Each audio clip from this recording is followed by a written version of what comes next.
stay to the end. Oh, that's extremely nice. No, it is Well, Leslie said you can go, but I think that would, I might learn something. One often does.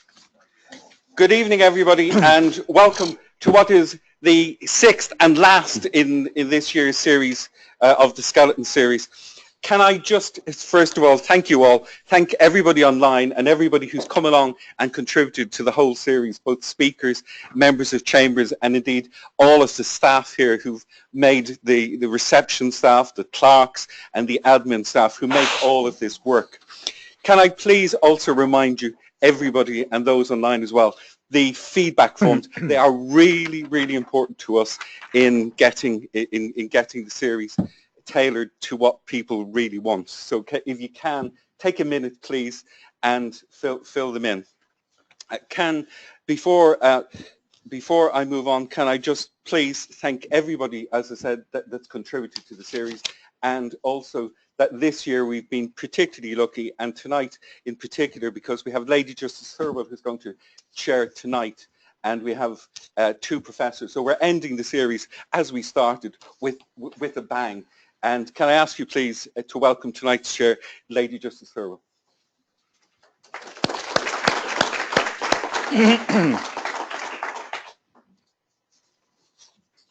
My mother once said to me, don't look at your photos when they're taken, look at them 10 years later, you'll think they're great. But can I just say, that's a great photo. And that's me, believe it or not. Thank you very much, Leslie, for inviting me to chair this evening's seminar. It is, I think this series has been going now for years and years. Certainly when I was head of chambers, it was well established then. So it's a particular pleasure to come back and chair one and look at it perhaps from a slightly different angle from the one that I had before. I'm just about to introduce to you Professor Robin Williamson. You see the topic up there. And he's going to go through the basics in what he describes as a superficial way, what I describe as a helpful way for those of us who are not quite in his league. And he's then going to finish looking at two conditions that often lead to litigation, as you know.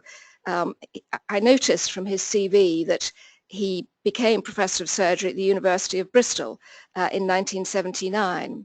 Now, he won't know this, but I was a student at the University of Bristol in 1979, and I shared a house with a number of medics. And I remember the arrival of the new Professor of Surgery, so it's a particular pleasure, nearly 40 years later, to say hello. Anyway, I'll stop talking and give him the floor. Can I just say that Professor Williamson is content to take questions as they arise if there's a burning issue, but if it's not burning, then there'll be a question and answer at the end.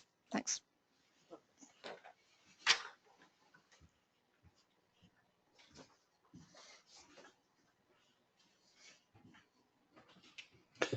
Well, good evening, ladies and gentlemen. Thank you very much for asking me here.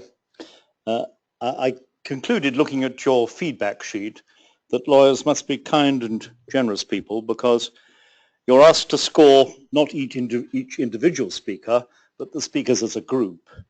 So Speaker A's sins can be redeemed, hopefully, by speakers B and C. It falls to me to talk a little bit about the anatomy and physiology of the gut, the upper gut, and then some of the common conditions we see as surgeons and how these can present, in other words, what symptoms they cause.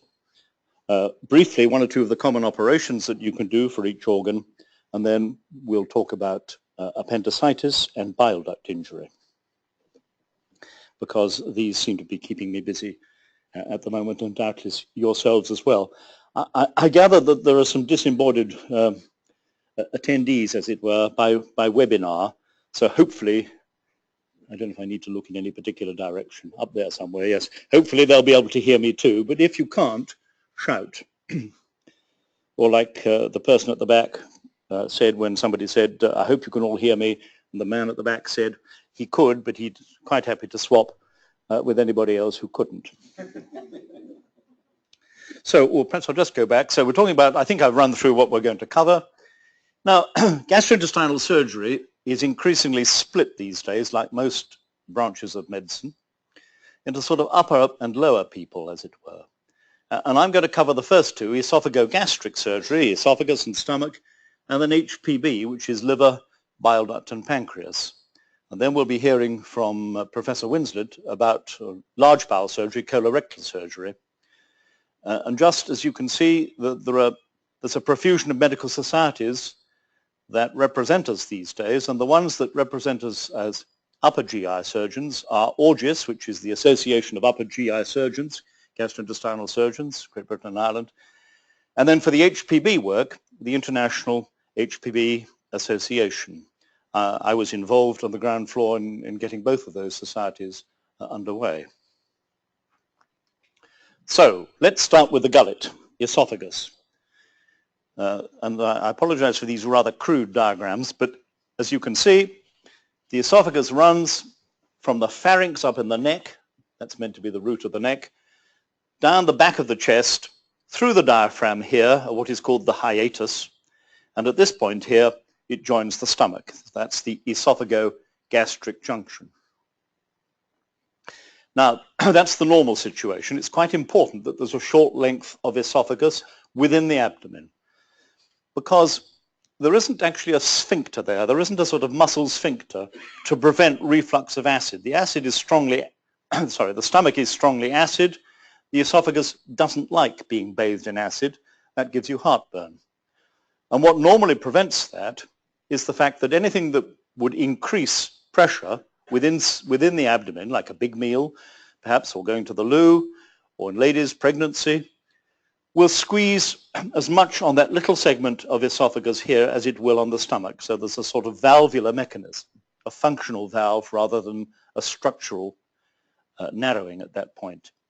But if that junction rises up into the chest, then you've lost that valvular mechanism, because now anything that squeezes on the stomach will tend to squirt acid back up the rather vulnerable esophagus, and that's the condition of sliding hiatus hernia, which is extremely common.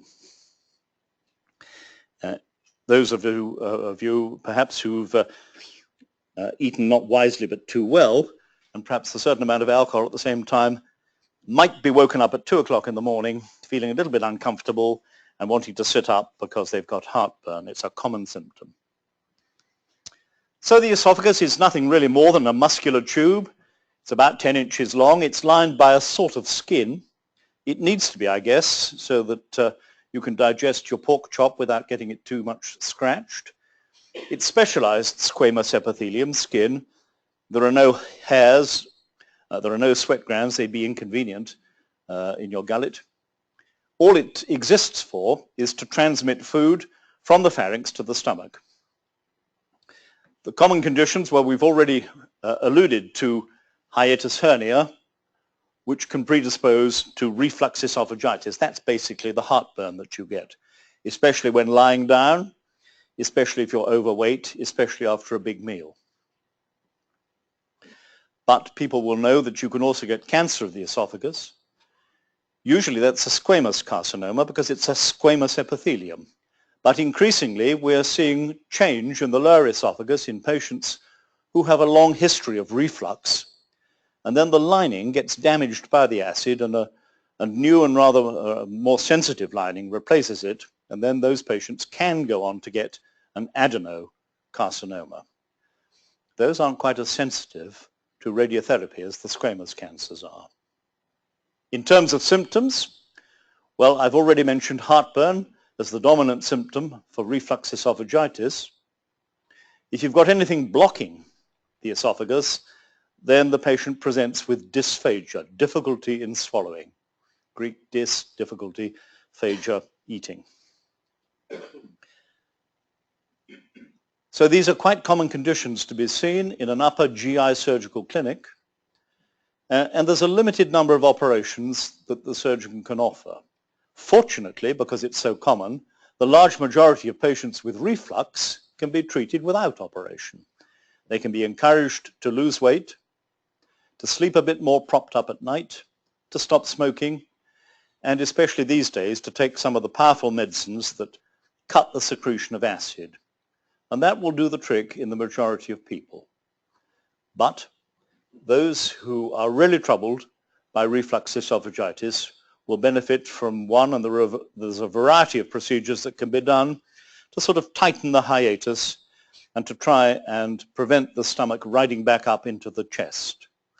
Many of these nowadays are done laparoscopically, the keyhole surgery, which is much less invasive. Cancer of the esophagus remains a difficult disease to cure, and assuming the patient is fit enough and the tumor is favorable, then some form of resection to remove that part of the esophagus is the way forward. But the 5-year survival rates for resection from esophageal cancer aren't particularly good, maybe 20%, that sort of figure. So the future here hopefully might depend on earlier diagnosis. I haven't mentioned diagnosis, but the diagnosis of esophageal disease these days is primarily with endoscopy, but also sometimes with barium studies, contrast studies, whereby you swallow barium, which is radio opaque, and then take x-rays on the way down, as it were. I'm old enough to remember the old-fashioned rigid esophagoscopes. It was a bit like sword swallowing. It was terrifying. You passed this long tube and hoped you didn't do damage. The modern endoscopes are 500% better. They're flexible and therefore safer, and the optics have been enormously improved by fiber light technology. So endoscopy is a very frequent investigation for esophageal disease and for disease of the stomach. Let's move on to the stomach. It's really just a dilated portion of the upper gut. It receives the food at the top here from the esophagus, starts the digestion process, and then controlled release of the pylorus sends food out in measured portions into the duodenum, which is the first part of the small intestine. So as I say, a dilated part of the foregut. It's a thick-walled organ with a good blood supply, remarkably acidic. The pH of the stomach is around about 1.5. If anybody knows their chemistry, it's pretty well neat hydrochloric acid. Presumably, that is in order to sterilize food that you eat and kill all the bugs that might otherwise infest you.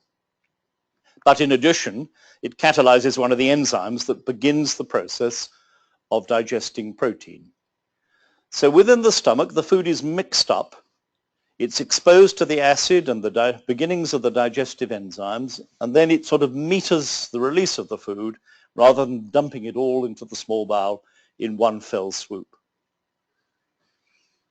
Disease of the stomach is common, particularly peptic ulcer disease. This comes in various forms, just a gastritis, sort of superficial inflammation, sometimes little erosions, little tiny ulcers, or a proper discrete gastric ulcer or a duodenal ulcer that's just outside the stomach, just beyond the pylorus. But the causation of gastric ulcer and duodenal ulcer is very similar. We used to think it was just a matter of too much acid, and indeed the acid secretion is important. But then maybe 20, 30 years ago, they discovered an organism called Helicobacter pylori, which seems to be associated with many patients who have peptic ulcer disease. Nowadays, we don't operate very often for peptic ulcers because the modern medicines, things like omeprazole, ranitidine, are extremely effective at cutting the acid. And then if in addition you give an antibiotic or clarithromycin or one of its chums, then that seems to not only help the ulcer to heal, but to stay healed. But we still sometimes have to operate for the complications of peptic ulcer disease, and they are bleeding and potentially perforation. So those are emergency presentations which demand an operation. Cancer of the stomach, diminishing in incidence, but still common and still relatively deadly. That's ordinary, if you like, carcinoma. There are some other rarer tumors, as I put in brackets there. Symptoms you might expect from disease of the stomach are indigestion. That will clearly go for ulcer disease, but sometimes it's also the presentation of cancer. So somebody developing indigestion in middle or older life who's never had it before, you need to rule out the possibility that they might have developed a cancer, and endoscopy and biopsy is the way to rule that out. If there is a cancer of the stomach, then it's a matter of removing that part of the stomach bearing the cancer and the lymph nodes that drain it to try and be one jump ahead, if you're with me, of the tumor. Again, it's not a good cancer to have. There is, of course, a survival rate, but if it presents late, then not all those patients will make it in the longer term. It's possible to do without the stomach completely. If you had a large enough tumor, you might have to do a total gastrectomy and join the esophagus back to the small bowel by one means or another. The patients don't particularly thrive. The stomach is a handy organ to have when you go to lunch, but you can, as I say, survive. Usually they're rather thin patients, but they can get by. Increasingly, we're seeing operations on the stomach, not for peptic ulcer, not for cancer, but for what is called morbid obesity. Now, you can measure obesity by working out the body mass index, which is a function of height and body weight. And basically, if you were really thin, well, if you were a sort of a catwalk model, you might have a BMI below 20, maybe 16, 18, sort of zero-size models, not a very healthy situation. The majority of the British population would be generously above 20. When you get above 30, I think you're technically obese. I'm sort of on the borderline. When you get above 35, that's gross obesity. And when you get above BMI of 40, that is morbid obesity. And those patients have a shortened life for all sorts of reasons. There are psychological connotations of being grossly overweight. So suicide and accidents occur in those people. They become diabetic very frequently. They have hypertension. They have heart disease. They have severe arthritis because their legs are carrying around all that excess weight. So although it seems an extraordinarily radical thing to do, you can take the majority of the stomach out of circulation, and then the patients will lose weight. It is a radical maneuver because you're operating on otherwise reasonably fit people, so you can't accept much in the way of complications.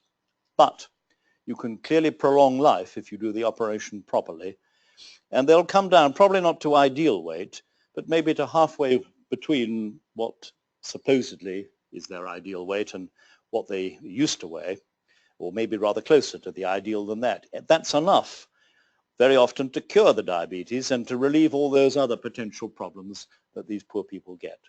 So this is very much a growth industry. It's called bariatric surgery.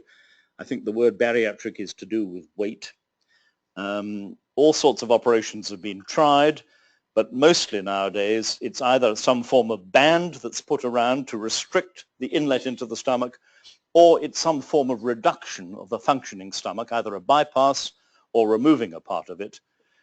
And that can make a permanent improvement in terms of body mass index much more satisfactorily or much more successfully, albeit more radically, but more successfully in the longer term than any manner of dieting.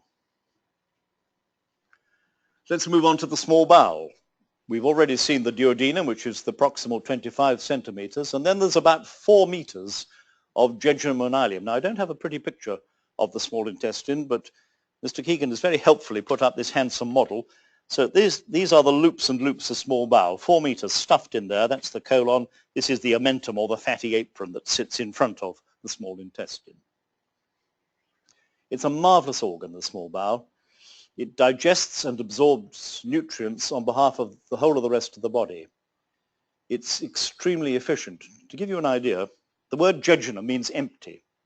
This is because in the bad old days, when you couldn't do anatomies very easily, you would chop down the executed criminal from the gallows, hurry him round to your laboratory, open him up, it wasn't always a man, but usually, open him up quickly, because in Italy in the heat, you didn't want to hang around, and then you would find that the upper small bowel, about the proximal 40% or so, which is technically the jejunum, was empty. Even if the prisoner had eaten a hearty breakfast, the food had already gone whistling through. So by the time the food that you eat gets about halfway down the small bowel, all the goodness has been taken out of it. All the nutrients have been absorbed in health into the circulation to feed, if you like, the rest of the body. So if you starve somebody, the small bowel suffers more than any of the other organs because it also gets sort of first bite at the cherry, if you understand me. As it's absorbing the food for all the other organs, it obviously nourishes itself in part, so that a starved patient loses the mass of the small bowel more than they do of any other organ. So what diseases do we see in the small intestine? Well, small bowel obstruction is relatively common. The usual causes are either adhesions, peritoneal adhesions, a form of internal overhealing that may occur after any laparotomy, that's an operation on the abdominal cavity, or a loop of small bowel has got stuck in a hernia, inguinal, umbilical, femoral.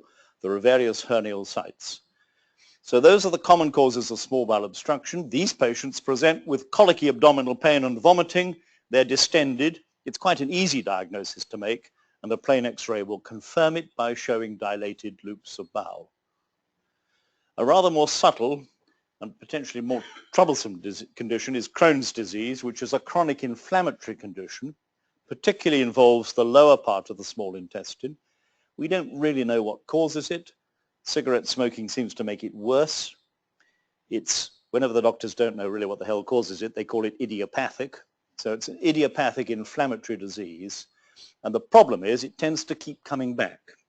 Many of these patients, most of these patients, end up having a part of the small bowel removed, and that's fine and dandy for a while, but then there is a strong tendency for them to get recurrence, usually at and just before the point of junction, having removed a segment of bowel.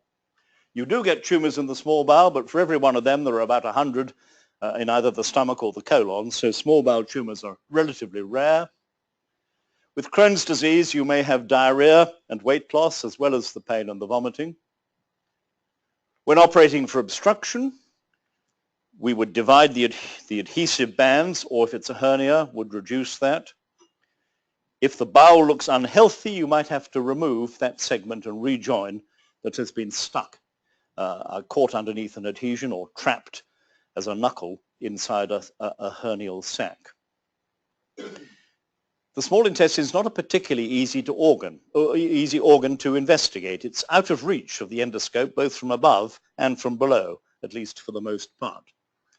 So you're going to rely on barium studies and maybe increasingly these days things like CT scan, computed tomography, to try and give you a clue. Small bowel obstruction is not a difficult diagnosis because it's an acute emergency. Crohn's disease and tumours can be more difficult to pick up.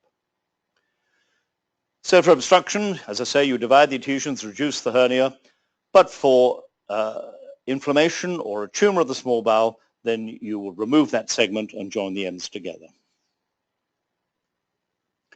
I'm going to come back to the appendix because it causes quite a lot of grief in medico-legal terms, but here it is. Here we are, the very terminal ileum, as it's called, the very end bit of the small intestine as it joins the beginning of the large bowel. This, I guess, is where Professor Winslet and I might, as it were, shake hands. It's where the upper GI surgeon turns into the lower GI surgeon. And here's this little appendix. It's technically his territory, but I'm purloining it today, which is a little sort of diverticulum off the cecum there, the first part of the large intestine. Let's move on to HPB. The liver is a huge gland, the biggest gland in the body. It occupies the right upper abdomen. It's crucial for metabolism. It secretes bile. It makes albumin, the main protein building block. It makes clotting factors. So liver failure is a serious condition, potentially lethal.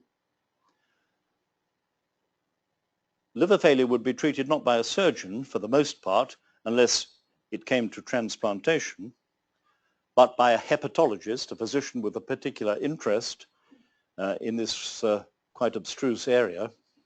The surgeon tends to see trauma to the liver, so it's not uncommon with road accidents to rupture your liver, and that can be fatal, but hopefully it's repairable and sortable outable. or we see a lot of secondary cancer in the liver, usually from the colon. So colonic cancers, common, we'll be hearing about it later, I think. And the first port of call for metastases, that is spread, tends to be to the liver. Occasionally we have primary liver tumours, quite common worldwide, secondary to hepatitis B and C, but uncommon as a primary tumour in England, in Britain.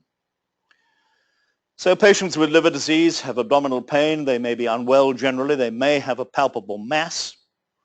If we're operating for trauma, then we try to repair the tear, or if necessary, resect that particular portion of the liver. You could call that partial hepatectomy.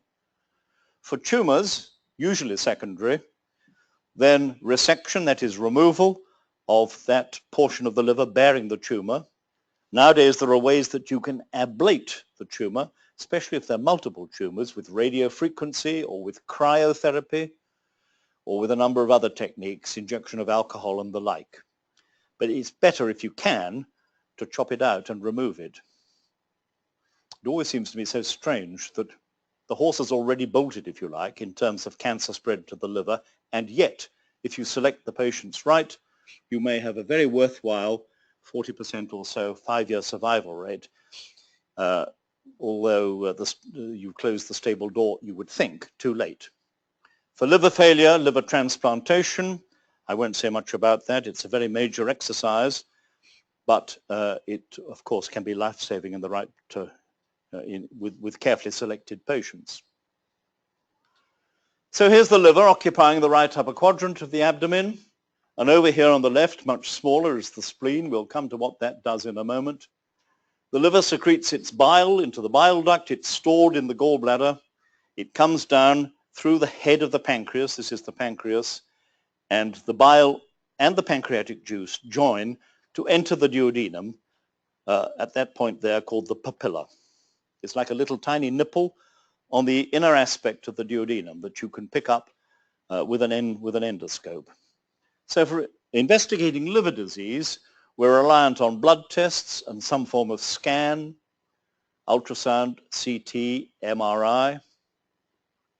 For investigating the gallbladder, ultrasound is the crucial investigation to pick up gallstones, but we'll talk in a moment about ERCP, which is a telescope test. But basically, the endoscopist comes down through the stomach, sees the papilla there, cannulates it with a very fine cannula, and can squirt radio-opaque contrast material to give you a cholangiogram, a picture of the biliary tree, or a pancreatogram. So the ERCP is endoscopic, E, retrograde, because you're going back up, cholangio, pancreatography. So the spleen, rather a friable and vascular organ occupying the left upper quadrant of the abdomen. We used to think that you could remove the spleen with relative impunity, especially in the circumstance of traumatic rupture. So if you have a road accident or any sort of accident damaging the abdomen, abdominal trauma, rupture of the liver, rupture of the spleen are common conditions. But we now know that there's a little bit more to the spleen than we originally thought. So what does it do? Well, basically, it gets rid of tired old red blood cells and platelets from the circulation. But it also has a rather subtle role in the immune function of the body.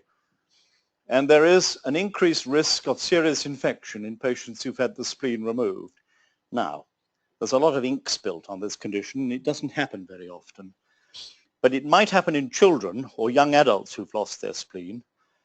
So nowadays, if we remove the spleen, because let's say it's so broken by the trauma that you've got to, we would immunize the patient, vaccinate them, if you like, against the sorts of bug that might otherwise cause a serious infection. So why would we operate on the spleen? Well, I've mentioned trauma, but also sometimes lymphoma, a sort of lymphatic malignancy, affects the spleen. The spleen can get enormous. It can get 10 times normal size and require removal. Hypersplenism is a condition where the spleen is enlarged and becomes excessively hungry. So instead of gobbling up the old red blood cells and the platelet, it gobbles up the fresh ones as well. So those patients become anemic and they can bleed because you need your platelets to clot properly. There's only really one operation to do on the spleen, and that is to remove it. If so be, you can try partly removing it, but it doesn't work terribly well. And then if you do take out the spleen, as I say, you immunize the patient. The gallbladder, it's a little cul-de-sac off the main bile duct. All it does is store and concentrate the bile. Gallstones, of course, are extremely common. I've had them myself, and I've lost my gallbladder, and I'm not aware of any problems minus the gallbladder, but I certainly had problems while I still had it. So gallstones are the common condition. You can get cancer of the gallbladder. It's an unpleasant tumor. It's not particularly common, fortunately. So if you've got gallstones, you might say, why don't you just open up the gallbladder, fish the stones out, and close it up again? And the answer is that, in a way, the gallbladder is the innocent victim. The problem with gallstone disease is that the liver is secreting bile that is supersaturated with cholesterol. So the cholesterol crystallizes out in the gallbladder to give you the stones. But in a patient who's got gallstones, they always have a degree of chronic inflammation of the gallbladder wall, so that if you were just to remove the stones, they would reform almost certainly. We'll come back to types of cholecystectomy later, but usually these days it's done by keyhole work, that is laparoscopically. So we've talked about the gallbladder, just to say that the liver empties by a right and a left hepatic duct into a common hepatic duct. The gallbladder is, as I say, a cul-de-sac off. It's got its own duct, the cystic duct. These two join to make the common bile duct, which runs behind the duodenum and opens into the papilla. And then here's the pancreas, head, neck, body and tail, draped right across the back of the abdomen. Come to what that does in a moment. So we've introduced the biliary tree with those ducts that I've mentioned. There's a sphincter, a muscle sphincter around the lower end of the bile duct at the papilla, and that is normally in a degree of contraction. So in between meals, the bile tends not to flow through the duodenum, into the duodenum, but to go back up the cystic duct and be concentrated in the gallbladder. And then when you eat, especially a fatty meal, due to hormone secretion, the gallbladder contracts, the sphincter relaxes, and the bile squirts into the duodenum to meet and help digest the food on its way past. Bile duct stones also occur. About 10 or 20% of patients with gallbladder stones will also have bile duct stones. And they're potentially more serious because they can cause infection, they can cause acute pancreatitis, they can cause obstructive jaundice. So patients with bile duct pathology may present with this triad of pain, a high fever, and obstructive jaundice. Sometimes rigors, sometimes septicemia, mental confusion in the elderly, and so on. These are the features of what is called acute cholangitis. Chol, bile, ang, the vessel, so the bile duct, cholangitis. If you've got bile duct stones, you need to take them out, and you need to do that reasonably promptly because they misbehave. That used to be done at open operation. It's increasingly, or mostly now, done endoscopically by the ERCP that I mentioned. So you can widen the lower end and then hoof the stones out with a balloon catheter. The surgeons are trying to reclaim this territory from the endoscopists now, because with skilled modern techniques, it's possible to explore the bile duct laparoscopically and to remove the stones. So you could deal with the stones in the gallbladder and in the bile duct at one sitting. If you've got cancer of the bile duct, it's an uncommon tumor. It's called cholangiocarcinoma. Then, assuming the patient is operable, you're on for a resection and a reconstruction of the bile duct afterwards. Major surgery. The pancreas is a combined gland. It's exocrine, that is to say, it has a duct. It synthesizes digestive enzymes to split the fat and the proteins which go down the duct to enter the small bowel. That's the exocrine function. But in addition, there are little islets of endocrine tissue scattered through the pancreas, which make a variety of hormones, the chief of which is insulin. Take out the whole pancreas, the patient is inevitably a diabetic. It is possible to survive after a total pancreatectomy, but you need to give the digestive enzymes by mouth, and you need to give the insulin by injection on a regular basis to keep the patient healthy. The pancreas is quite a difficult organ to study. We rely on ultrasound to some extent, ERCP, but especially on CT scan. Patients with pancreatic disease tend to have pain that radiates through to the back because it's at the back of the abdomen. They usually lose weight and they may present with jaundice because the bile duct runs through the head of the pancreas and gets strangled if there's a tumor or severe inflammation there. The conditions we see in the pancreas are acute pancreatitis, which is a very serious condition with a definite mortality and morbidity rate. Chronic pancreatitis, which is a horrid disease, usually to be seen in patients who've abused alcohol, where they get very, very severe pain going through to the back and lose a lot of weight. Or carcinoma of the pancreas, cancer of the pancreas, which still has a pretty evil reputation. Sometimes there are less severe tumors. The endocrine tissue gives you a tumor. These are some fascinating conditions, but they're probably only about 5% of pancreatic cancers. As surgeons, we operate for the complications of pancreatitis, necrosis of the gland, pseudocyst, which is formation of a collection of fluid around the pancreas. We operate when we can for cancer, but probably only about 20% of patients with cancer of the pancreas are operable. The rest already have disease that is too advanced locally or has spread to the liver, and then the game is not worth the candle. But where possible, especially perhaps with a small tumor close to the bile duct causing jaundice, then it's appropriate to remove it and join things back up together again. It's a big operation, about 6 hours of surgery. Moving on now to litigation. What do we see? Well, of course, like in many areas, quite a lot of litigation is concerned with the delayed diagnosis of cancer or perhaps a wrong diagnosis. That can go both ways. I've dealt with a number of patients who were thought to have cancer of the pancreas, but turned out to have chronic pancreatitis. It can be quite difficult to differentiate between the two. I remember one Irishman from East Anglia, I think, who was told confidently that he had cancer of the pancreas and probably had less than a year to live, so he sold his house and he went around the world on a cruise. And it was one of those cruises that goes from Southampton to Southampton. It takes about 6 months, and you go everywhere. And the longer the cruise went on, the better he began to feel, which was a bit odd because he'd been told that he wasn't going to make it. So when he got back, he went and saw them again. We're perhaps 9 months or so downstream now, and the penny drops with the doctors that it isn't cancer, it's chronic pancreatitis. And of course he sues them because he has no house, he spent all his money, though of course he has had quite a good time in the interim. All the operations too late, and we'll talk about appendicectomy in a moment, or it's the wrong operation, or something goes drastically wrong during the operation, or there's one or more post-operative complications. I think we could spend the whole evening talking about consent, so I'll just duck that at least for the moment. And of course, all doctors are humans, so there are common human failings.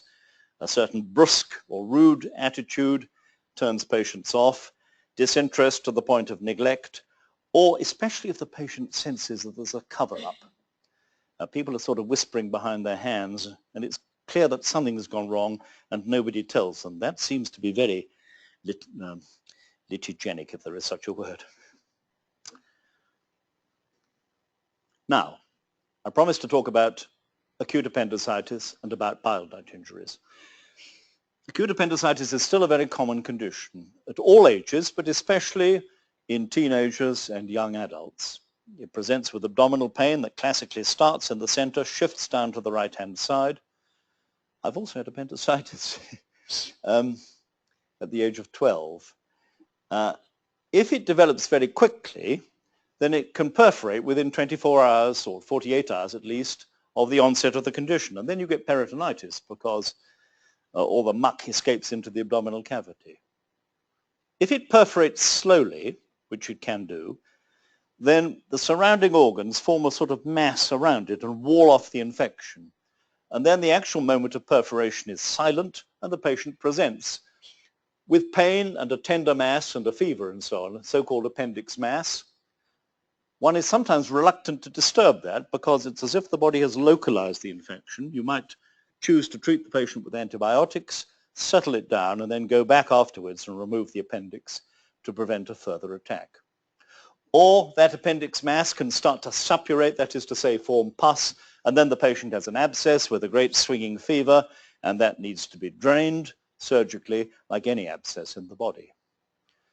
But most of the complications, therefore, from acute appendicitis and the very rare death that we still occasionally see come from what I call neglected appendicitis, where it's been allowed to perforate.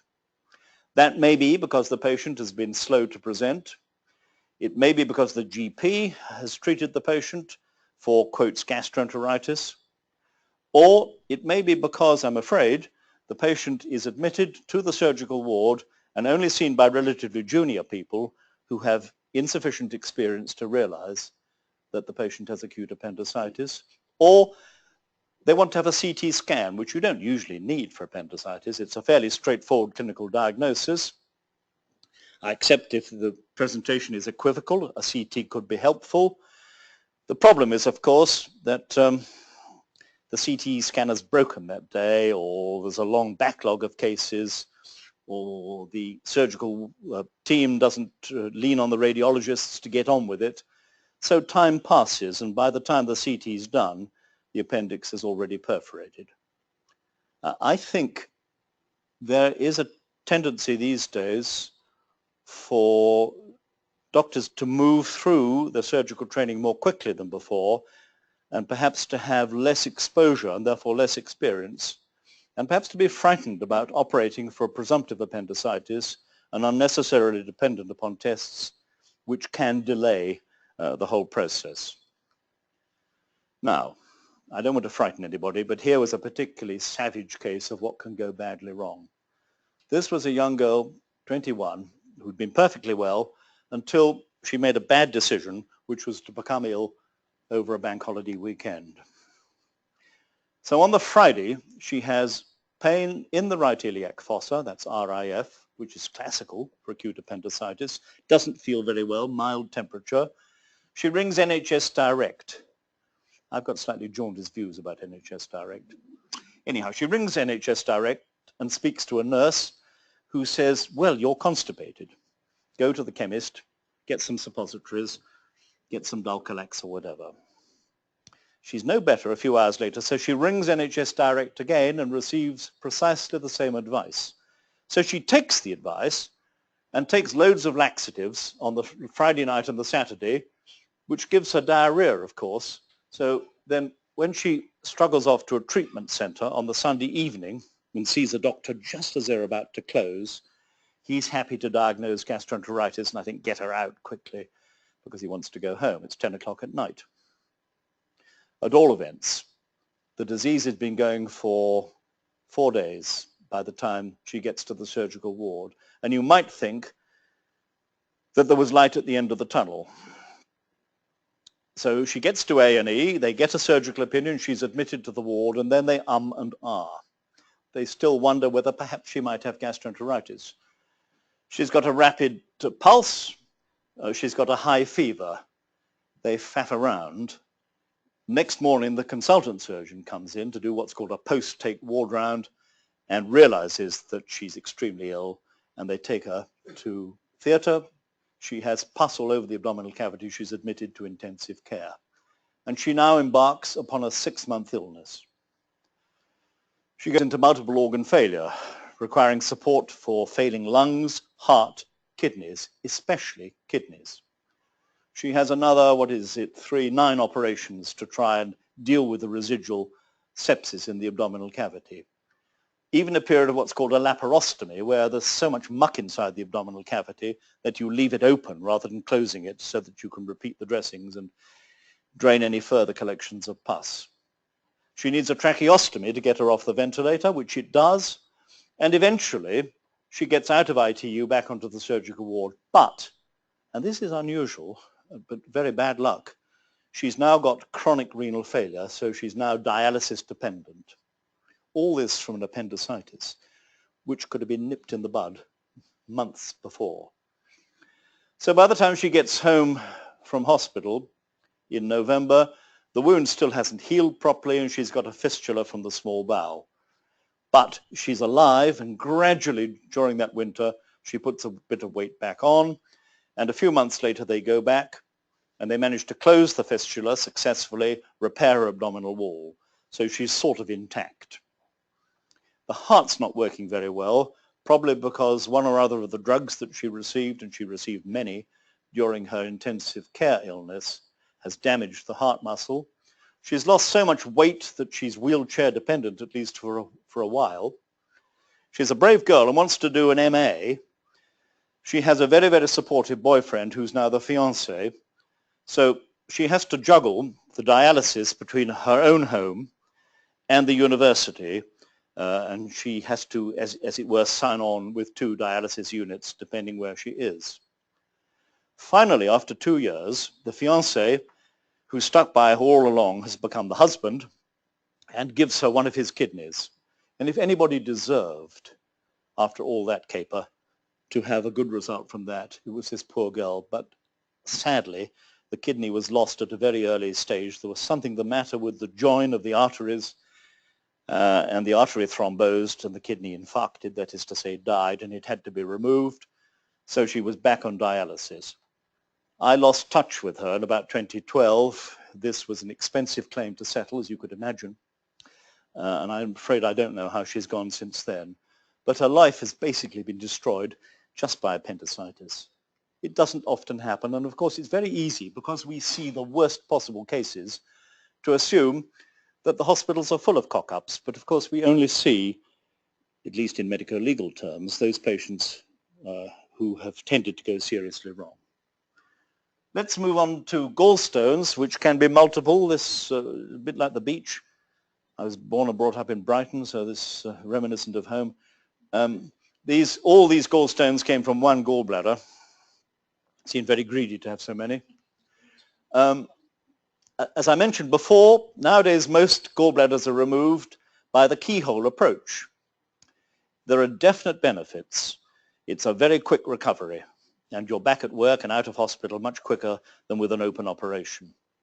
But there are some snags. And a specific snag is when establishing the pneumoperitoneum at the beginning of the operation. So the surgeon has to pump in carbon dioxide to give him or her space to work in. And when the needle or the trocar goes in to introduce that gas, if you're unlucky, it can go straight into the small bowel, or worse still, it can go into a major blood vessel. That's usually pretty obvious, because everything goes very red very quickly, and you have to get in and operate. Quite often, a hole in the small bowel, or indeed sometimes in the large bowel, will be missed at the time. The patient has been fasting before the operation, so the small bowel is relatively empty. And as I mentioned, there's 4 meters of it, so it's quite easy to miss a tiny hole. One potential postoperative complication is a bile leak. There are lots of potential causes. Sometimes there are extra ducts coming off the liver, which might be difficult to avoid. If there's been a drain put in at the end of the operation, then you can pick up the bile leak quickly and investigate it. If there's no drain, or the drain didn't work, or the drain's been taken out, then the bile collects internally, sometimes silently, until the patient presents with a big belly.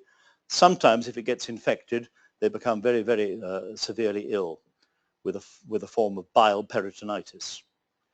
We'll come back in a moment to look at the possibility of bile duct injury, but this too is quite often unrecognized. It can be very devastating. It usually results from failure to define the anatomy, which may be due to inexperience or perhaps potentially to overconfidence. Or the surgeon's rather macho and is concerned to have a very low conversion rate. You understand that any patient going forward for a cholecystectomy laparoscopically should be warned that it might be necessary to convert to an open operation, an old-fashioned operation, if trouble is encountered. But the surgeon wants to have a low conversion rate, so he or she struggles on longer than perhaps was wise, does damage, when it would be better to have abandoned ship and gone into an open operation at an earlier stage. That gives you the priceless ability to feel as well as to see. So here's the gallbladder sitting on the underside of the liver with its own little artery, with its own duct, the cystic duct, coming down to join with the common hepatic duct to form the common bile duct. You can see there are quite a lot of blood vessels around the place, so bleeding is a potential complication of cholecystectomy. Now there's a sort of rake's progress, if you like, of ductal injuries, starting with relatively minor, so going from bad to worse to dreadful. You have to tie off that cystic duct, and the tie can slip, or the clip can slip. Most of the dissection laparoscopically is done with diathermy, and you can burn a hole in the side of the bile duct if you're a little bit unlucky. Or you can get in a right muddle, and instead of clipping the cystic duct, you clip the main bile duct, and then the patient becomes jaundiced, as you could imagine. There's no way out for the bile. Or you can cut it clean across, or you can cut it clean across and make a side hole, or you can chop a bit of it out, or you can chop out most of the bile duct outside the liver. So I must have dealt with about 40 or 50 cases of bile duct injury, medico-legally, and quite a number clinically also, because the Hammersmith where I worked was a tertiary referral centre for these sorts of problems. We looked closely at a group of 20 people, mostly women, because many more women have gallstones than men. There were 20 injuries, 9 I called lesser, 11 were more severe. Now, surprisingly, out of those 20, at the end of the operation, the surgeon thought all had gone swimmingly in 7 of them. This is the situation that happened to Sir Anthony Eden when he was Prime Minister. He had a routine, in quotes, cholecystectomy at a hospital in London. It all seemed to go well, but alas, it didn't go well. Somebody divided the bile duct, and he had basically a lifetime of problems after that. It's interesting historically to decide whether or not attacks of cholangitis were affecting his judgment at the time of the Suez crisis. So 7 seemed to be perfectly straightforward, but they clearly weren't. In 9, there were some sorts of problems recorded, and in 4, the surgeon said it was actually a difficult dissection, and some of the reasons for the difficulty are put down there. 20 injuries, only 6 recognized at the time. The other 14 patients, it was a delayed recognition in the post-operative period. Seems difficult to believe, doesn't it, that you could actually chop out a piece of the bile duct and not realize what you'd done, but it happens. So cholecystectomy is an operation that's usually very straightforward, but has the potential to go wrong and to go badly wrong in a small number of people. These are some of the lesser injuries. You can see spillage out from the cystic duct stump, a clip across the main duct, a clip and a side hole, and so on. They're lesser by comparison with what we're about to see, but they can still cause a lot of grief. Here's a situation. This patient had an ERCP. So here's the telescope that's come down through the stomach into the duodenum, and a cannula put in through the papilla to squirt contrast back up. And we can see it's filling the bile duct nicely, right up into the tree of bile ducts, as it were, up in the liver. Here's the stump of the cystic duct, and here's the spill. So the clip has fallen off the cystic duct, and the patient is leaking bile into the abdominal cavity and is unwell. That's usually fairly straightforward. What was done here, and it usually works, is to put a little tube, it's called a stent, into the bile duct so that bile will preferentially drain through that tube into the duodenum, and then this will close. And that's exactly what happened here. We got an ERCP a few weeks later, and you can see that there's no leakage anymore. So end of problem. Would it were always so easy. I was operating once, actually in Bristol, when the registrar came in.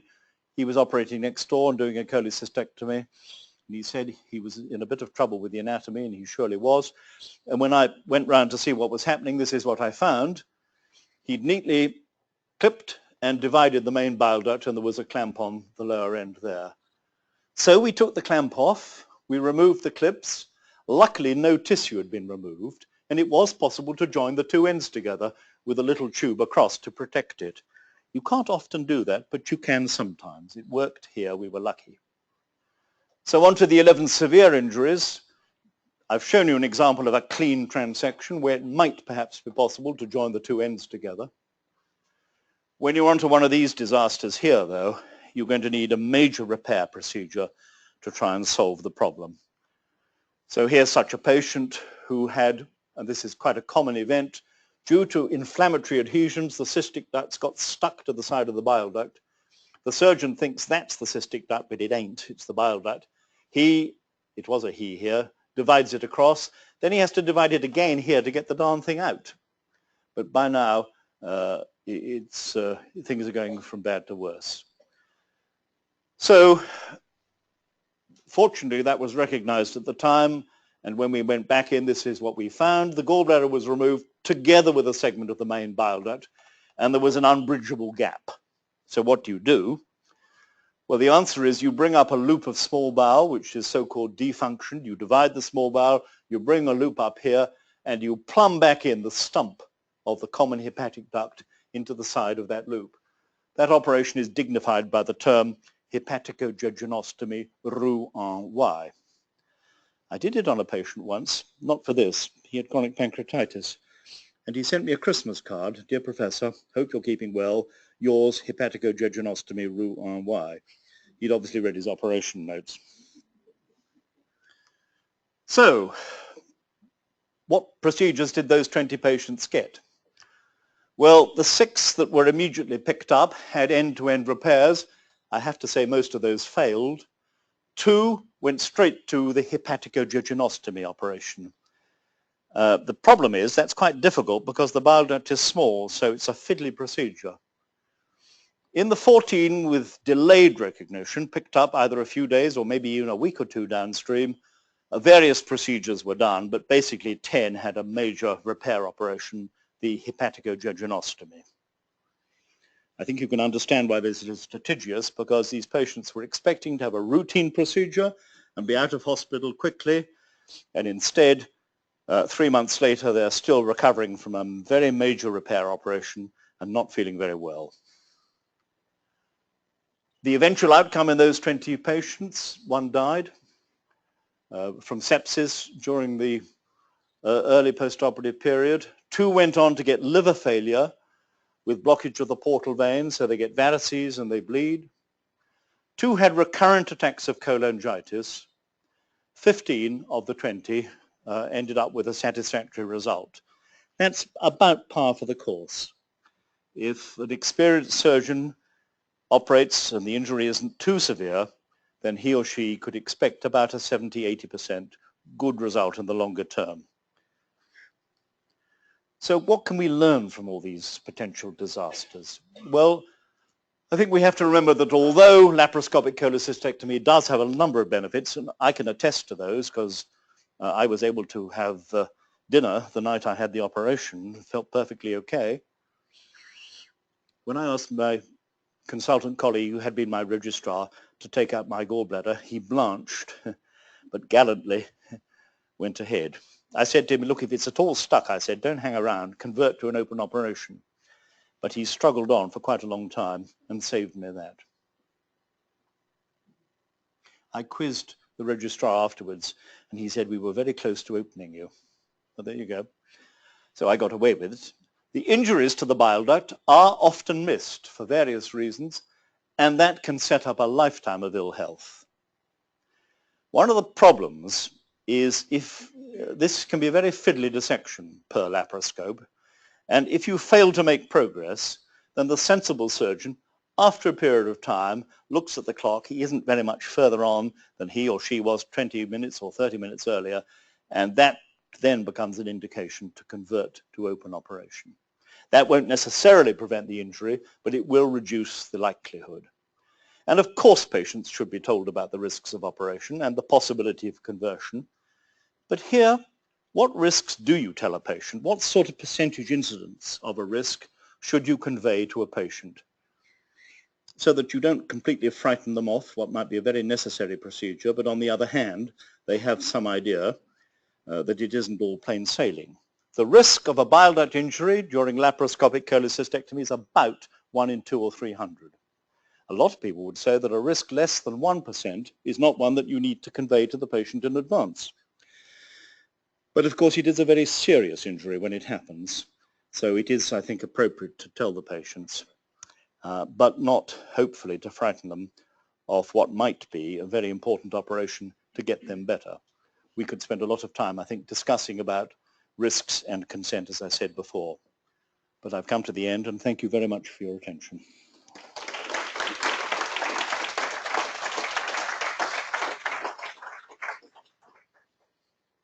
Thank you very much indeed, Professor Williamson. As you can tell from that presentation, not only has there been more than 40 years of experience in clinical practice, really literally at the cutting edge, but also a lifetime of education.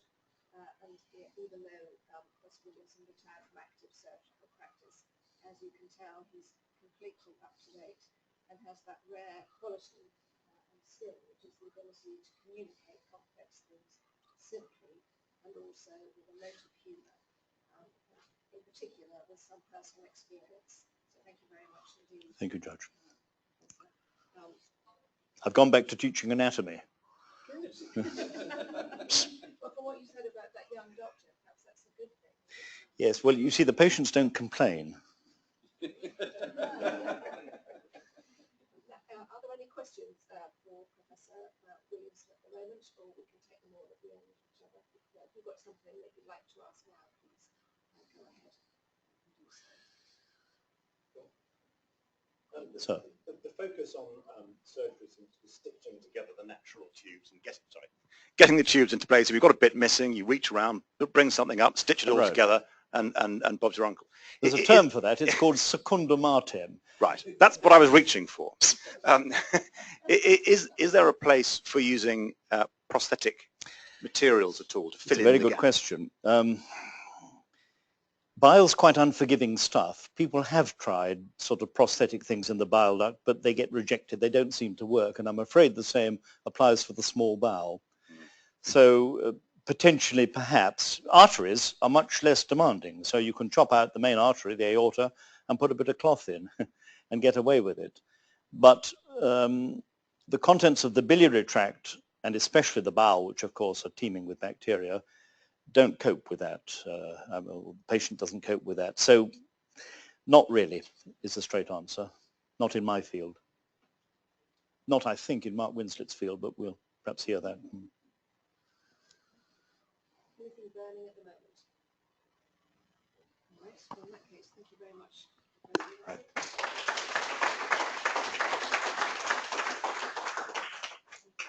You need this, don't you? Lower gastrointestinal tract.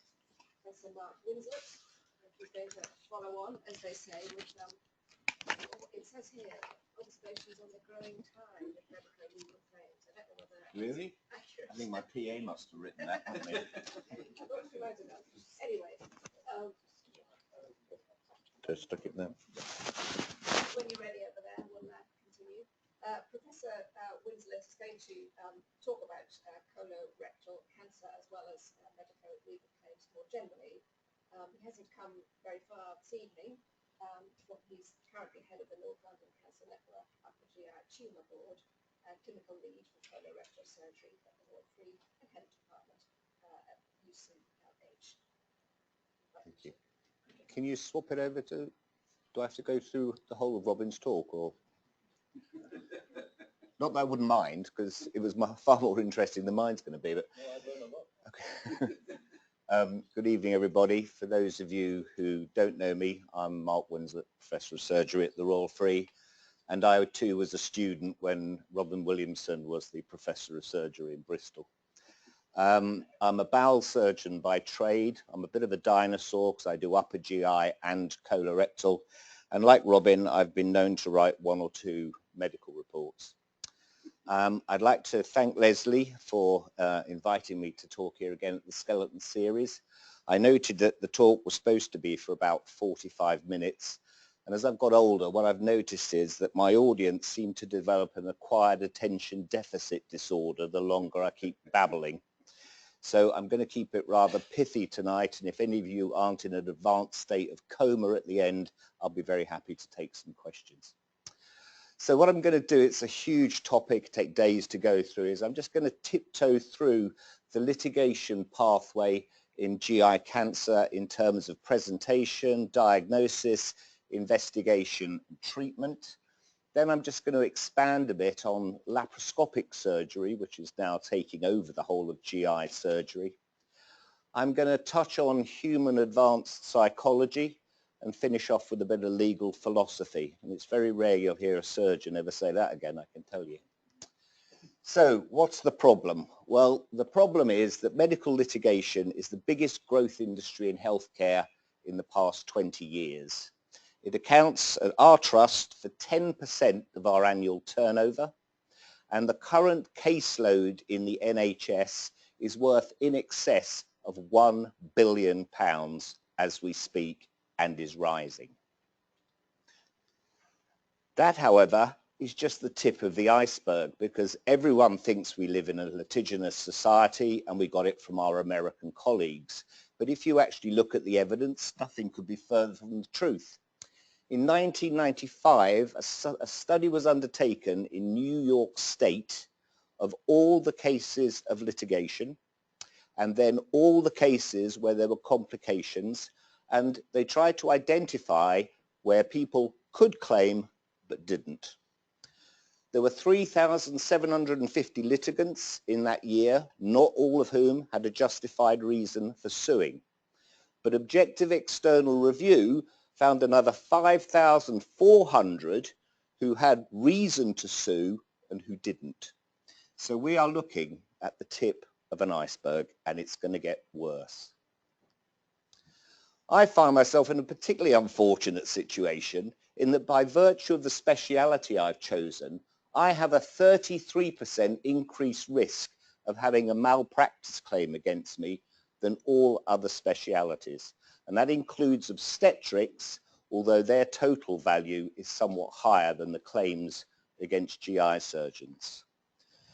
Much to my disapproval, my eldest son is actually following in my footsteps, and a major source of contention at the moment is trying to make him become a dermatologist, because they have the highest private income and the lowest litigation rate.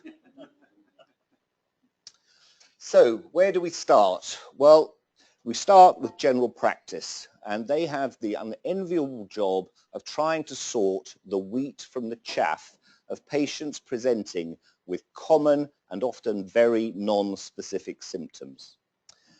They've been helped to a degree by the production of so-called guidelines, both for upper GI cancer and lower GI cancer. In some cases, these guidelines are very prescriptive. Can't swallow, need an urgent referral. But in other cases, only consideration has to be given to referring a patient on. In lower GI cancer, the problem is much the same. They now have to refer every patient over 50 with a change in bowel habit or rectal bleeding. And you have to bear in mind 10% of all adults suffer from rectal bleeding at any one time. So when you go home on the tube tonight, if they're still running, you'll be in very good company. These referrals create a massive logistic headache in that we now have to provide investigative services 7 days a week, 12 hours a day to cope with it. In the olden days, when I was a student and Robin was a professor, a barium enema used to be the mainstay of our investigations. All right? Now, a completely outmoded investigation, but one that's due to make a resurgence. And the reason it's outmoded is it only has an 80% sensitivity and specificity. So it misses 1 in 5 pathologies. And it's been replaced by colonoscopy, or so-called virtual colonoscopy, the CT pneumocolon, because they have a sensitivity of 95%. They are not without their problems, however. Colonoscopy is a very good investigation for patients with bleeding, change in bowel habit, but it is an invasive investigation and it has risks associated with it, and these are a common source of litigation. If you're just doing a diagnostic procedure on somebody, i.e. you're just looking, we are expected to quote a bleeding rate of 1 in 1,500 and a perforation rate that may lead to laparotomy with all its consequences of 1 in 1,000. Furthermore, we have to tell patients that we're going to miss a lesion in 5% of cases. The problem we have nowadays is when you do a diagnostic colonoscopy, if you find a polyp or an abnormality, you're duty bound to remove it there and then, because very few patients are going to take bowel prep twice in their lifetime. And if any of you have taken it, you'll know why. If you're going to do a therapeutic procedure, i.e. remove a polyp, you have to quote 1 in 600 patients will suffer a iatrogenic perforation, a significant figure. There are several factors that will predispose you to having a perforation. Without wishing to be sexist, if you're a lady and you've had a hysterectomy, the body hates having holes, and so the bowel fills the cavity and it looks like a bowl of spaghetti, and trying to negotiate round the colon increases the risk of perforation. So does a common condition called diverticular disease, present in nearly everyone over the age of 50 to a degree, so a common problem. And then you get rarer esoteric things like connective tissue disorders, where these people who can get their tummy and lift it over their head. And indeed, that's the cause of the only perforation I've ever had in my lifetime. The colon just exploded when I put some carbon dioxide in it. There are 3 types of perforation that you can get, and I'm often asked by my legal colleagues, is this likely to be a breach? The first type is a direct penetration. That is where you push where you can't see and you kebab the bowel. That should never happen. That is a breach of duty. The second one is the so-called torsion injury. As Robin explained to you, these instruments are curvy, but they're only curvy to such an extent. And if you apply pressure to the lateral wall of the bowel while trying to go round a chicane, something like Brands Hatch, you can split the bowel open, just like taking a banana and going like that. If that occurs, it only occurs because you've applied too much force. Breach of duty. Third and most commonest type by far, a thermal injury. And that thermal injury is normally associated with taking a polyp out. There are 2 types of polyps we have. One look like a cherry on a stalk, and the other one looks like the lichen that grows on your roof at home, the so-called sessile one. When we do a polypectomy, we pass a little metal lasso up through the colonoscope. If it's a cherry, we pop it over its head and then we throttle its neck. We then connect it to the national grid, and that divides the cherry from the stalk, but also clots the blood vessels. Okay? The problem is you need to move the polyp into the middle of the bowel so you don't electrocute the whole of the bowel at the time. And for any of you who are any good at physics, and I was rubbish, when you lengthen that stalk, you increase the current that goes down it, like lightning hitting the ground, and that increases the risk of thermal injury. And that's why in 1 in 600 patients, you get a perforation. Is that a breach of duty? Well, if it's a small perforation, no, we would describe it as an act of God. But if an operational pathology, you find a 3 centimeter defect where the 1 centimeter polyp used to be, it suggests that they've applied too much current to the polyp for too long and therefore have fried the bowel as well. And I've yet to lose a case where we've alleged that that's a breach of duty for a significant defect. Having potentially produced such a defect, how do you recognize it? Because when we do a colonoscopy, we fill people up with carbon dioxide. They leave the endoscopy room with their tummy out here. It's uncomfortable. It's based on a high index of suspicion. So anyone who complains of disproportionate symptoms should be considered to have suffered a perforation, particularly if they've had a therapeutic procedure, till proven otherwise. How do we manage them? Well, again, we've got guidelines for that too. You admit anybody who has significant and disproportionate pain. You take an erect chest x-ray, so you stand them up, look at their chest. Why do you do that? Well, if you perforate your gut and there's gas in it, gas rises, and you'll see a crescent moon under the diaphragm. Hey presto, you've got the diagnosis. If you do an erect chest x-ray and it's normal, how do you make the diagnosis so you don't delay their management? You do a CT scan. Having diagnosed it, what do you do with it? Well, there are 2 schools of thought. There are those who say, well, they're not that tender, so we'll just sit and wait.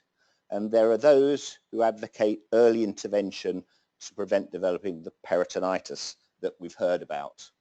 The reason people stay well at the beginning is because they've been bowel prepped to have the colonoscopy, so they have no feces there. As soon as you finish the procedure, they start to produce feces again. And each cubic centimetre of feces contains 1,000 million bacteria. If you consider the size of your average stool, that's several billion that you're passing at any one time. And if they escape through the hole, you have peritonitis. So the standard recommendation is early intervention if you identify free gas. I indicated that we can miss lesions in 5% of cases, and this can have enormous implications, particularly in cancer, which I'll come to in a minute. So how does that happen? Well, the first thing is bowel prep doesn't work on everybody. If it works properly, you could eat off the colon, it's that clean. But in a proportion of patients, it looks like something from a Bisto ad. And so you're not able to see the lining of the bowel well. Furthermore, the further you go round the colon, the easier it is to miss a lesion. So if you're going anywhere near the appendix, which is the watershed between him and me, that is one of the highest sites to miss it. Size does not only matter in a Renault Clio, it matters in polyps as well. So the smaller they are, the easier they are to miss, but they can still be malignant. What it's often attributed to is the experience of the operator. And in litigation, that's common form of attack. And the only way you can determine the experience of the operator, if you want to know whether it's an act of God from these, or you've just got a duff colonoscopist, is find out if they're JAG accredited, Joint Accreditation in Gastroenterology. Basically, it sets a professional level of practice and expertise you have to fulfill every year to show that you're competent. And if they're JAG compliant, the chances are it's God, not the colonoscopist, the reason you've missed it. What are the implications of missing a polyp or potentially a cancer at colonoscopy? Well, as we'll come to, they're pretty huge. There is evidence to help us track back from when patients are eventually diagnosed to how they would have been if they'd been referred or investigated at the relevant time. And the first piece of information we know is that 90% of lesions follow the adenoma-carcinoma sequence. It sounds really posh, but it's dead easy. 10% of the poo that we pass is not the food we eat. It's us, okay? It's like bowel dandruff. You just shed it. And because we're shedding it, we've got to replace it. So every day we produce millions of cells, otherwise we'd all shrivel up and disappear by the end of this talk, okay?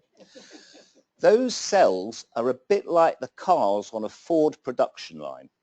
They occasionally go wrong, and you end up with a rogue cell or a duff car. Three things can happen to that cell. It can be so rogue that it just kills itself. The body can recognize it and then kill it. You heard about the immune system from the spleen, and that plays a part. Or the damn thing can keep its head under the radar and start to grow. And if it does, this one cell becomes 2, 2 becomes 4, 4 becomes 16. And a year after someone's produced this rogue cell, you can see it for the first time macroscopically down a telescope, and it's the size of a pinhead. And then if you leave that pinhead, it will continue to grow until you get an increasing polyp. And over a 10-year period, 90% of cancers come from exactly that phenomenon, where the polyps just grow and grow and grow. Can we work out the rate at which they grow so we can work back to when they wouldn't have had the cancer? Well, we can. This fella, who many of you may have heard of, Bolin, he did a study where he took serial radiographs of people's colons with cancer. Not exactly the most ethical thing to do now, but he did it. And what he showed, and it's been confirmed by other studies, is that once you get a tumour, it doubles in volume every 130 days. That means if we cut a tumour out, and we measure its volume, by simple, well, it sounds like it's pretty complicated mathematics, you can actually work back to when that wouldn't have been a tumour and it would have been a benign polyp and it would have altered the whole natural history. In terms of causation, extremely important. There was another whiz-kid bit of work done by a friend of mine called Ian Finlay up in Scotland, where he looked at liver metastases. So we're not talking about the primary now, we're talking about the thing that actually kills you because it's already spread. And we often in legal cases get patients where they present with metastases. And we're asked the question, when were the metastases first there in an embryonic form? And what they showed is, if at diagnosis you find the liver metastasis at that time, it's been there 3.6 years. So you can work out when you would have had to intervene potentially to cure that patient. If they don't have metastases, but you find them in the future, they took 2.7 years to grow. And these are both this Bolin paper and Finlay McArdle are oft quoted in terms of causation for missing colorectal cancer. So we've got the diagnosis, we've managed not to miss the lesion, we haven't perforated the patient. What do we do then? Well, everybody needs to undergo a series of investigations, which Robin has already touched on. And that is to do two things. It's to identify those with metastases in whom you may not cure. And it's to identify those with only local disease in whom you may wish to give some medical treatment before surgery. Because contrary to popular belief and what I was brought up to understand, surgery is not the answer to everything, apparently. So, for example, if you find an esophageal cancer, we now give them three months chemotherapy before we operate on them. If you get a rectal cancer and it's just isolated to the rectum, we give them radiotherapy. If you find a rectal cancer which looks like it's going to spread out into the pelvis, we give them 3 months of chemotherapy and radiotherapy, and then we operate on them. So it is vital, having made the diagnosis, everyone is staged. Consent. Robin has touched on it. Nobody talked to me about Montgomery. There's only two things I want to highlight. Okay? The two common problems in colorectal surgery are anastomotic leaks and damage to adjacent viscera. In other words, the organs round and about. And surgeons, for some reason, are really bad at taking informed consent. And I did a review of a well-respected but unnameable hospital and looked through 100 consent forms for major surgical intervention. There are guidelines the GMC produced and the Royal College of Surgeons, and even at this august institute, only 20% fulfilled all those criteria. And now, in light of Montgomery, the situation is going to go ballistic, okay? The other interesting thing is this sort of mindset amongst a smaller group of surgeons nowadays, until they get sued, is that consent seems to obviate liability. If you've told someone about something, it's probably okay. Not. Okay, so when surgeons started out, they were pulling teeth and lancing boils, okay? And then we gradually developed up until we had open surgery. And about 20 years ago, there was a massive paradigm shift initiated by laparoscopic cholecystectomy. Surgeons love toys, and the whole practice of surgery changed. We now perform 70% of all major gut surgery laparoscopically, and that is a huge advance. The reason we do it, relatively painless, less complications, and the patients love it because they get 5 little 1 centimeter incisions rather than a big saber slash, okay? However, it's not the answer to everything. There are contraindications to doing it, including previous surgery. There are unique complications, which I'll come to in a minute. And in light of Montgomery, you have to discuss all the options of open laparoscopic surgery. And if you can't provide it, you need to find someone else who can. Okay? So there are problems, however, with laparoscopic surgery. When Robin and I practiced, we probably did 100-hour week. Okay? Nowadays, surgeons, and 15 years, I think, was the average to become a consultant from qualifying. Nowadays, my surgical colleagues do a thing called 48 hours a week, okay? And they are made consultants within 8 years of qualifying. So in terms of flying time, we're talking thousands and thousands of hours difference. The problem is laparoscopic surgery is more complicated than open surgery. And just because you can do open surgery doesn't mean you can't do laparoscopic, doesn't mean you can do laparoscopic. And if you do laparoscopic, a lot of those people have never done the open version. So we end up with a problem in terms of management. There's a huge learning curve. The equipment is completely alien, whereas we're used to a bent spoon and a razor. This is what we use nowadays, for those of you who haven't seen it. Okay, instead of cutting someone open, we shove one of those through the abdomen to gain entry. And having put it in, you can then pass instruments down it. And these instruments, this one here is a clipper. This one here is a pair of scissors. You can now put a diathermy on, you can put a stapler on, you can put a laser on, you can put a harmonic scalpel on. You can put anything you want nowadays, okay? But it is a completely different technique from what we had before, and it's not all translatable. In the old days, surgeons used to have paucity of movement. That was a reflection of how good you were. Now, we spend all our time like Daffy Duck, pulling these things in and out, all right? Completely different mindset. Associated with that, it has problems. There is a very steep and lengthy learning curve to do that sort of surgery as opposed to open surgery. And there are inherent risks, which we'll come to in a minute, and there are errors in judgment and case selection, as Robin has previously mentioned in biliary surgery. Why do we get particular problems in laparoscopic surgery? Dangerous anatomy, you've heard about it in the bile ducts. We have it exactly the same in the gullet and in the colorectum. Dangerous pathology. If you're trying to take out a tumour the size of a breeze block, it is more difficult than removing a pebble. Dangerous surgeons. There are very few of those, but it is a matter of experience and knowing when to bail out. And then a concept which Robin briefly touched on, but it's one called misperception. How do you prevent injuries? Well, you know your anatomy. You make sure you've got the appropriate image interpretive skills, and part of that may not be learnt. It's an innate skill that some surgeons possess and others don't, operating on a TV screen. Do it properly, convert whenever necessary. But as you've heard, there's a macho element to this because there are recommendations as to what our conversion rates should be if we're going to be good.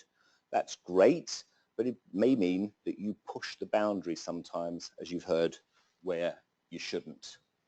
What are the unique complications of laparoscopic surgery? Well, you can perforate the bowel when you go in with one of these. We use different techniques from our gynecology colleagues who go in with a needle, and that often can produce an injury. You can produce an injury on the way out because when God developed man, he didn't anticipate laparoscopic surgery, and he put two big arteries here in the abdominal wall, right where we shove these things. And when you shove them in, it tamponades the artery, and then when you take it out, they bleed, normally at about midnight. All right? You can get equipment failure. As I explained, these are connected up to the mains. You have to make sure they're fully insulated. And if they're not, because a lot of these are reusable or were reusable, you can get lightning. And lightning flies off outside your normal operative field, producing distant injuries. There are inherent problems in laparoscopic surgery. You can't touch anything. You don't have stereo vision. You get a Sky HD, but it's not quite binocular vision. And you're only looking at one part of the operative field that the camera can see rather than the abdominal cavity as a whole. Okay, here we now come to the human psychology bit from a surgeon. Okay, how do we think? And how do we therefore make decisions, which for surgeons can be quite important? Well, there are various bits we have. We have conscious thought. Now, some of my medical colleagues say we're a bit deficient on that, but I assure you we probably do. We certainly have subconscious thought, and then the rest of it is based on visual input, auditory input and touch. And when you do keyhole surgery, you can't hear anything and you can't touch anything. So that affects innately your judgment and you can't get over it. We also have long-term memory, which gives us intuition. And that gives us the experience, which if you've done a 1 in 2 for 15 years is a lot different from 8 years of 48 hours a week. There is a problem in the way we think, not just us as surgeons, but us generically, and that is we have a thing called confirmation bias, where whatever is presented to us always errs on the side of the familiar and expected. And probably one of the best examples of that, if you remember the Air France airplane crash that flew out of Brazil. Okay, they had some of their instruments frozen up, but all the instruments told them to climb, but the pilots decided, no, that's not what we do here, because we've got confirmation bias. So they dropped the plane, and unfortunately, it hit the Atlantic. But that is a classic example from that industry of where things can go wrong. So we have a problem, because if you're doing open surgery, and it looks like a duck, and it feels like a duck, and it sounds like a duck, what you're cutting is the duck, okay? If you're doing laparoscopic surgery, it looks like a duck, you can't hear it, you can't touch it, it may not be a duck that you're about to cut. So, in law, malpractice makes the assumption that we all have the ability to control events. But advanced psychology tells you that that actually is not the case. Laparoscopic surgery, a bit like flying an aeroplane, is one of the highest risk systems that you can get involved in. And by virtue of that, damage is inevitable. So with the increasing development of laparoscopic surgery, such that open surgery will be outmoded completely within the next 5 years, we're entering the upper limit of human endurance. And that then begs the question is, where do you set the bar for substandard performance of an operation? Thank you very much.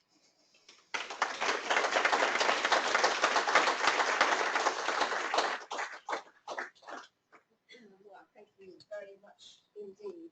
Thought-provoking as well as instructive and certainly very funny. Would anybody like to ask a question? They've all gone into that coma I was talking about. haven't they? Can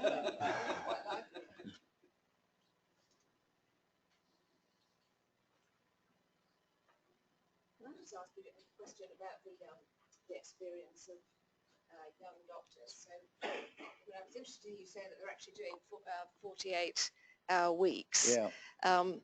Because that's my impression is they're doing a bit more than that. But what you've said about their lack of experience is something that's being said repeatedly by consultants and junior doctors across the country. I know this is not quite clinical negligence, but what's the answer? Just get out of any European control, I think, would be Brexit may help us, because if we can, I'm being serious, it's European law that imposed it, the 48-hour week on us. And again, you're right, the junior doctors did not want to do it. I'm not sure they wanted to do 15 years of a 1 in 2 because they end up looking like us. And that's not necessarily a healthy thing to be. But it is a matter of flying hours. If you're going to get on a jumbo jet, you want to know that that pilot has been there, seen, got the T-shirt. You don't want someone who might have flown once or twice transatlantic but thinks he's got the idea. It's as simple as that. And I think being outside the European Commission is probably the only way the employment law will change for certain professions who, are not being exploited, but who need to put those hours in to use those instruments. Anybody want to comment on that, if you dare? Don't quote me on this, by the way. No, Chatham House rules, of course. Any other questions? Peter.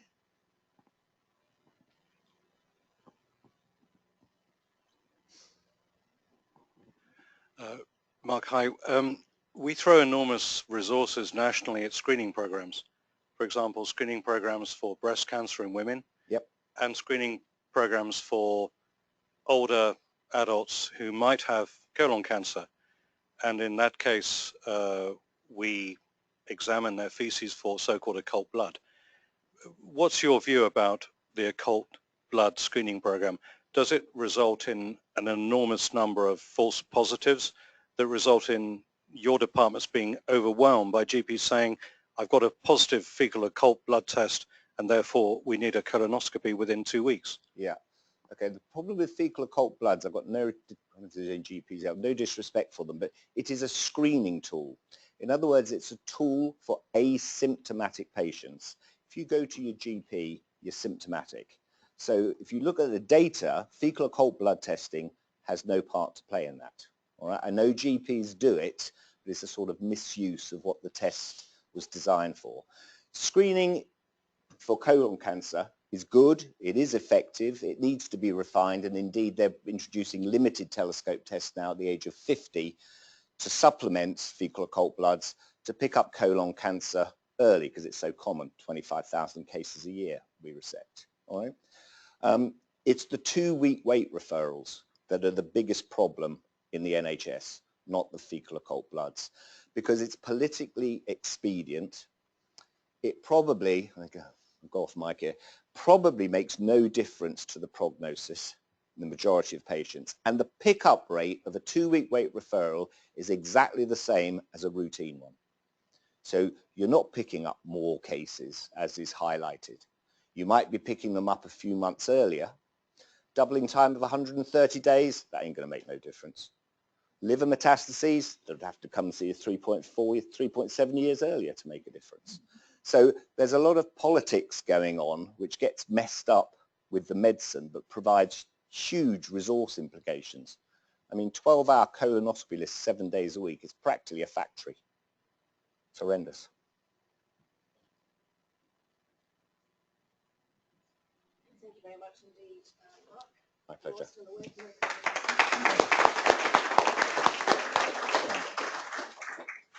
So our next speaker is Hugh, Preston QC, one of the go-to silks for clinical negligence. He's going to speak on 2 topics: contractual claims in private healthcare, so at least that's taking a bit of the pressure off the NHS, and duty of care to non-patients. Thank you. Good talk. Nice to see you. Good to see you. Nice to meet you. Well, two topics, but I promise in mitigation they will be short. When we sue the NHS, of course we sue in negligence. It's the only cause of action that comes to mind. Very occasionally one might think about assault, otherwise we know where we are.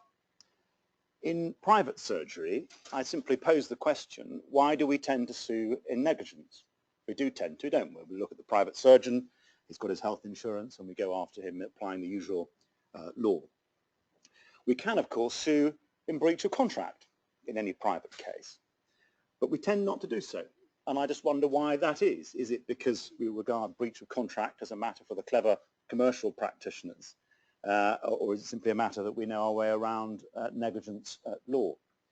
So the first point really is that it seems to me we ought to keep breach of contract on the radar, because it offers, in my view, certain strategic and substantive advantages and quite a few untapped potential there.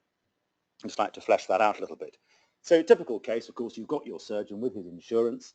You will have a breach of contract case, sometimes against the surgeon, but sometimes against the corporate entity, the healthcare provider that the surgeon works for, Spire, BMI, whoever it may be, or in cosmetic surgery cases, the clinic.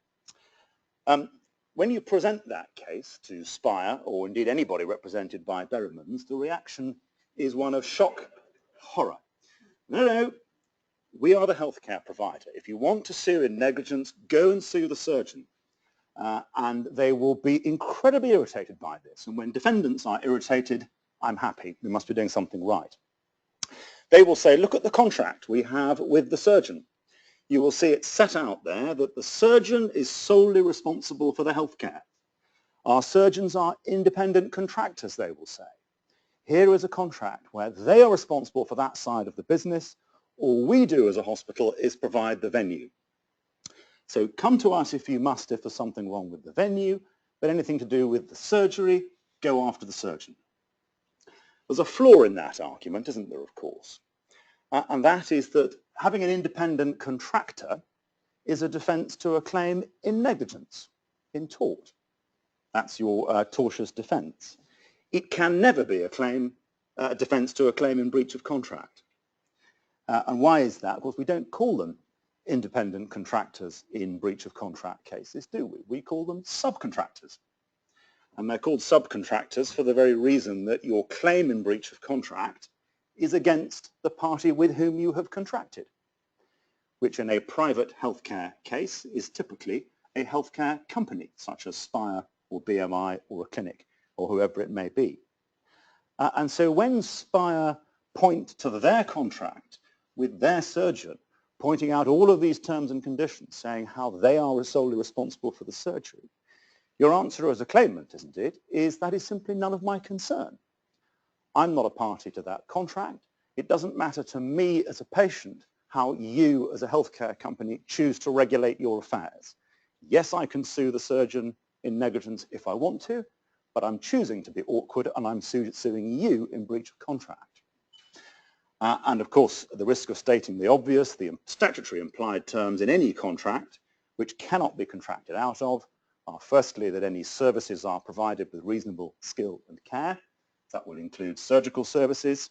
And secondly, that any goods supplied will be of satisfactory quality and fit for purpose.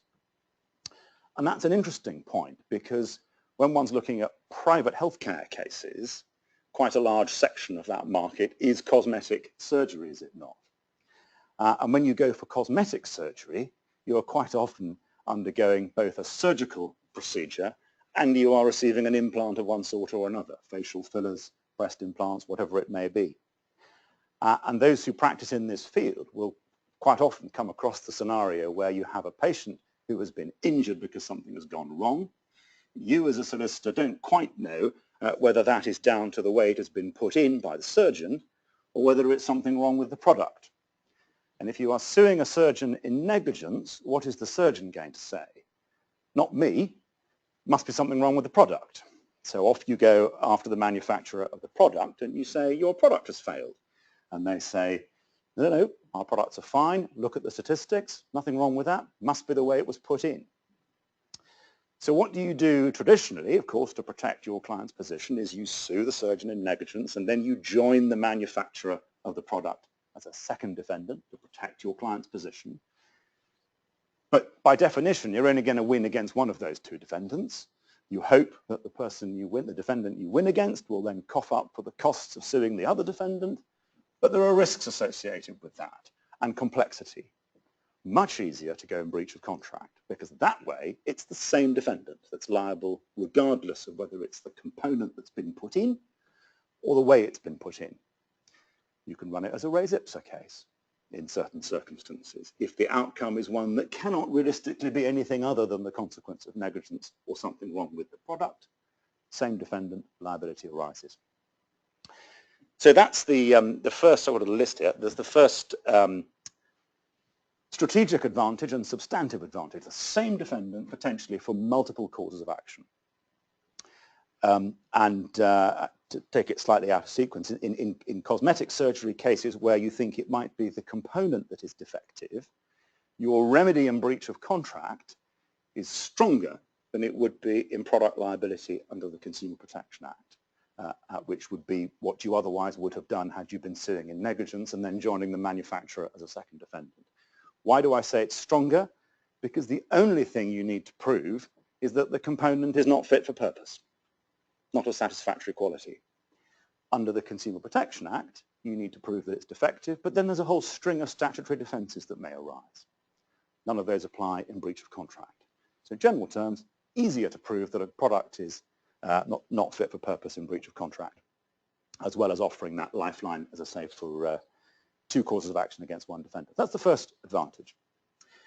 Second advantage, you can sue for pure economic loss. Of course, in negligence, you need to prove damage or injury. Breach of contract cases, you don't need to do so. Why might that be relevant? Well, let's think about it in cosmetic surgery cases. You may come across cases, I'm sure you have, where a client will end up disappointed by the outcome, but actually there's nothing wrong with them. That's not happy. The before and after shots in the brochure weren't quite what happened in reality, but the procedure has been perfectly successful. In those circumstances, you might say, difficult to prove injury as a result of negligence, but there might be a breach of contract if you weren't advised properly. The surgeon hasn't given you proper advice about the potential outcomes, or indeed might have failed to pick up on the fact that there's a psychological vulnerability and the patient really oughtn't to be undergoing the procedure at all, but ought to be going for some kind of counselling. And one can, of course, have vulnerable patients, particularly in cosmetic surgery cases. I remember a facial filler case I did a few years ago where I was told that the filler had gone terribly wrong. It had oozed all over the face and leaked out of all sorts of orifices, left lumps and bumps, and this poor claimant was left horrifically disfigured. He couldn't work, he couldn't leave his flat, his social life had gone, his life was wrecked. He'd racked up about £100,000 in airfares flying around the world trying to get things put right, but his life was in a mess. And he came to a conference in Chambers and plucked up the courage to come in person. I came into the reception area in Chambers, saw my solicitor there, young man sitting next to him, looked completely normal, came into the conference room and was talking about how his life was wrecked, his horrendous disfigurement. I just couldn't see anything. I was thinking, which particular aspect of the disfigurement bothers you the most, thinking that he'd give me a clue. He said, well, all of it. I mean, look at me. Look at me. Nothing wrong with him. In fact, there was a psychiatric injury. We were able to include that. But that's a sort of case where somebody should never really have undergone the surgery in the first place. But you might be able to argue there's a breach of contract there in that the clinic ought to have picked up on that failure to provide services with reasonable skill and care. So examples such as that. And you may have the worried well cases, cases that have a product put in that is defective, but they haven't suffered an injury. In negligence, you're not going to succeed. Under the Consumer Protection Act, you won't succeed. And that sort of links in with statutory remedies, really, because in breach of contract, you've got the right to a refund or a partial refund. That could come in handy, couldn't it, in cosmetic surgery cases if you have undergone a procedure that perhaps you shouldn't have done. Those statutory remedies come into the Consumer Rights Act, which is now the successor to the Sale of Goods Act and the Supply of Goods and Services Act. Worth just having an eye on those. Partial refunds for procedures. You'd never claim that in a negligence claim. It wouldn't occur to you. So you've got all the benefits of negligence, plus all sorts of interesting add-ons that arise in the contractual legislation. Limitation, just to touch on it, because one answer to the question, why don't we sue in breach of contract, is often, well, 6-year limitation period. It's a common misunderstanding. It's the same limitation period that arises in a negligence PI case. And the reason for that is that the 3-year extendable limitation period arises not because it's a negligence case, but because it's a personal injury case. So the Section 11 limitation period applies just as much to breach of contract as it does to anything else. And if you want an authority for that, it's Foster against Zott in the Court of Appeal. And final bullet point there, Consumer Credit Act comes in handy when you've got laser eye surgery cases, cosmetic surgery cases, frequently paid for by a credit card. If you pay something by a credit card, Consumer Credit Act says that the credit provider is liable for the breach of contract. So you can sue the bank instead. Banks, generally speaking, don't like defending negligence cases, clinical negligence cases, cosmetic surgery cases. They might find them a more willing defendant to settle the case. So those are all those advantages. Why don't we do it? The only disadvantage that I can think of that separates breach of contract from negligence is that because you are usually suing a different defendant from the defendant you might sue in negligence, namely the surgeon personally, there's a risk of insolvency. And that's obviously something to keep in mind. In the bigger cases, Spire, BMI and so on, that's not going to be a concern.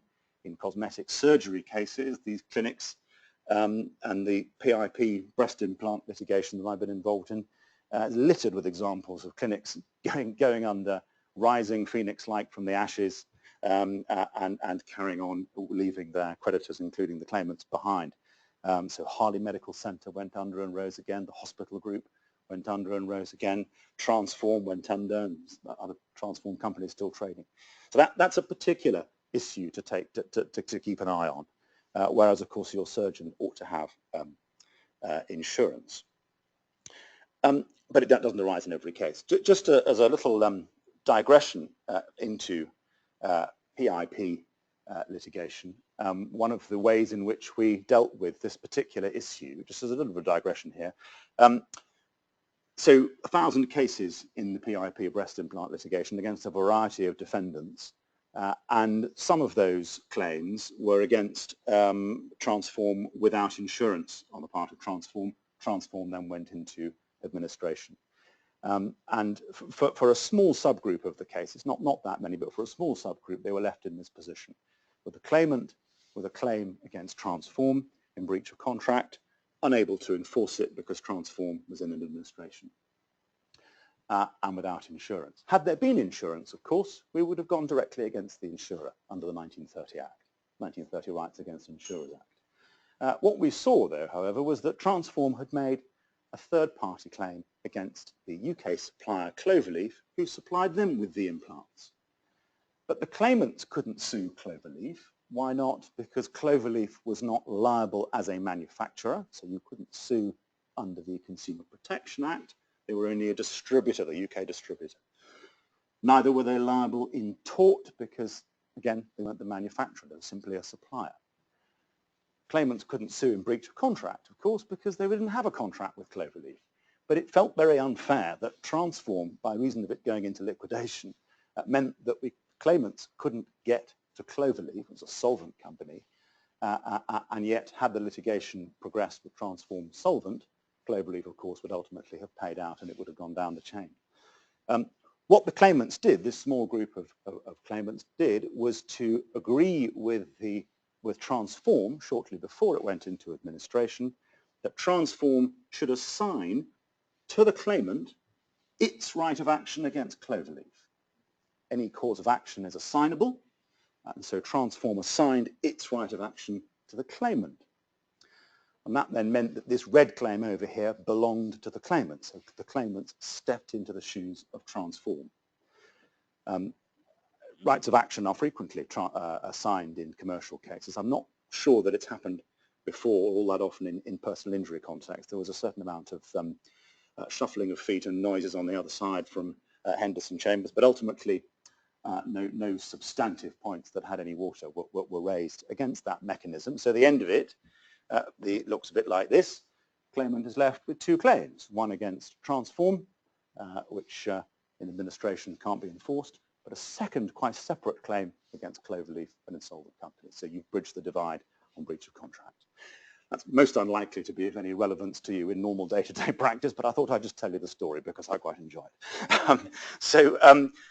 That's the insolvency issue, which is the disadvantage. And the moral of the story is if you've got a defendant that either has insurance or appears to be solvent, SPIRE, BMI, and so on, not suggesting that every case should be run in breach of contract, but I do put out there that it's difficult to see any obvious disadvantage in suing in breach of contract, but there are a number of advantages and a number of interesting statutory remedies that may apply.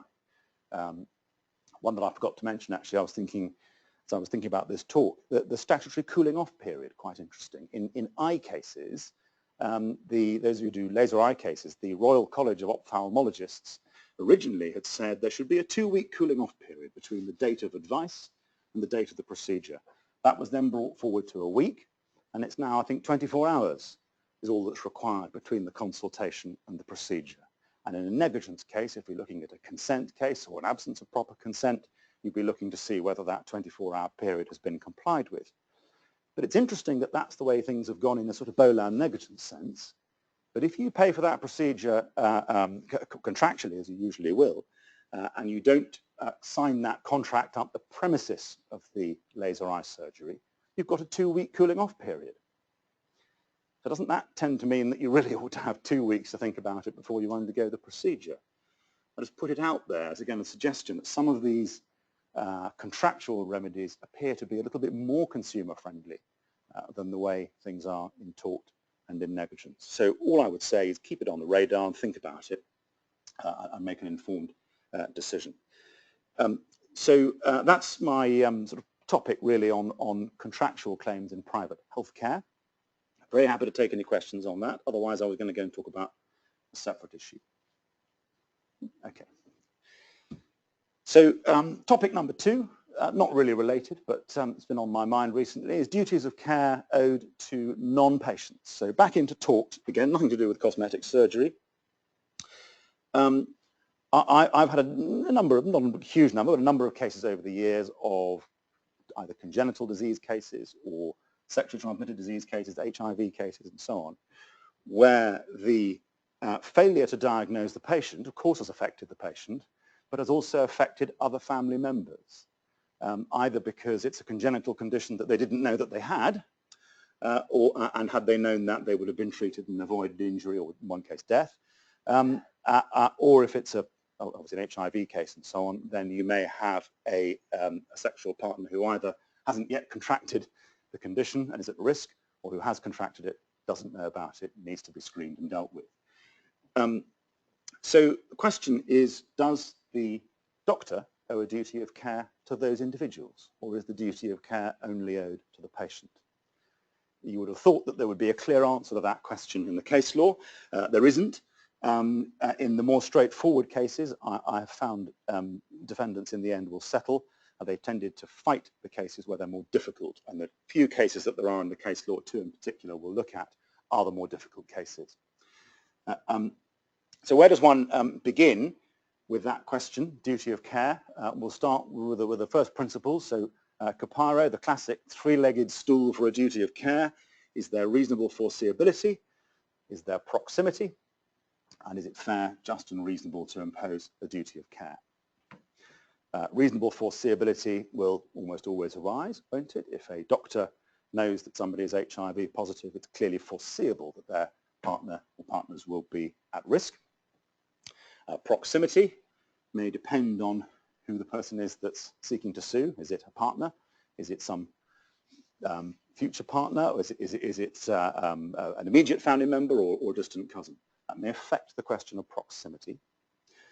Fair, just and reasonable, obviously lots of considerations there, public policy being one of them, and an important ingredient in that is whether there has been an assumption of responsibility by the medical practitioner. Voluntary assumption of responsibility, key ingredient to duties of care. So we'll have a look and see how that fleshes out in the limited case law that there is, starting with Goodwill and British Pregnancy Advisory Service. So this was a claim by a sexual partner of a man who had undergone a vasectomy, which had failed. She became pregnant and sued for the financial losses that resulted from that. And the way the court dealt with that, dismissed the argument, but accepted that, of course, if a couple come for advice about family planning and the answer is undergo a vasectomy, in those circumstances, if both parties are with the doctor in the consulting rooms, the doctor knows that both parties are going to rely upon the advice that's being given, and the treatment ultimately is given to only one of those 2 people.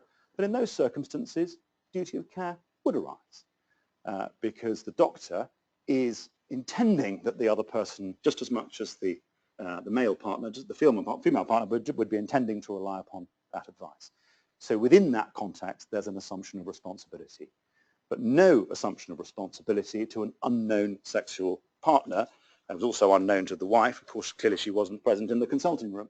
The way that was put by Lord Justice Gibson, in these terms, if the existence of that partner is known to the doctor, and the doctor is aware that she wishes not to become pregnant by the man, and the vasectomy is carried out to meet her wish as well as the man's wish, it may be said that the doctor is employed to confer that benefit upon her, but that is not this case.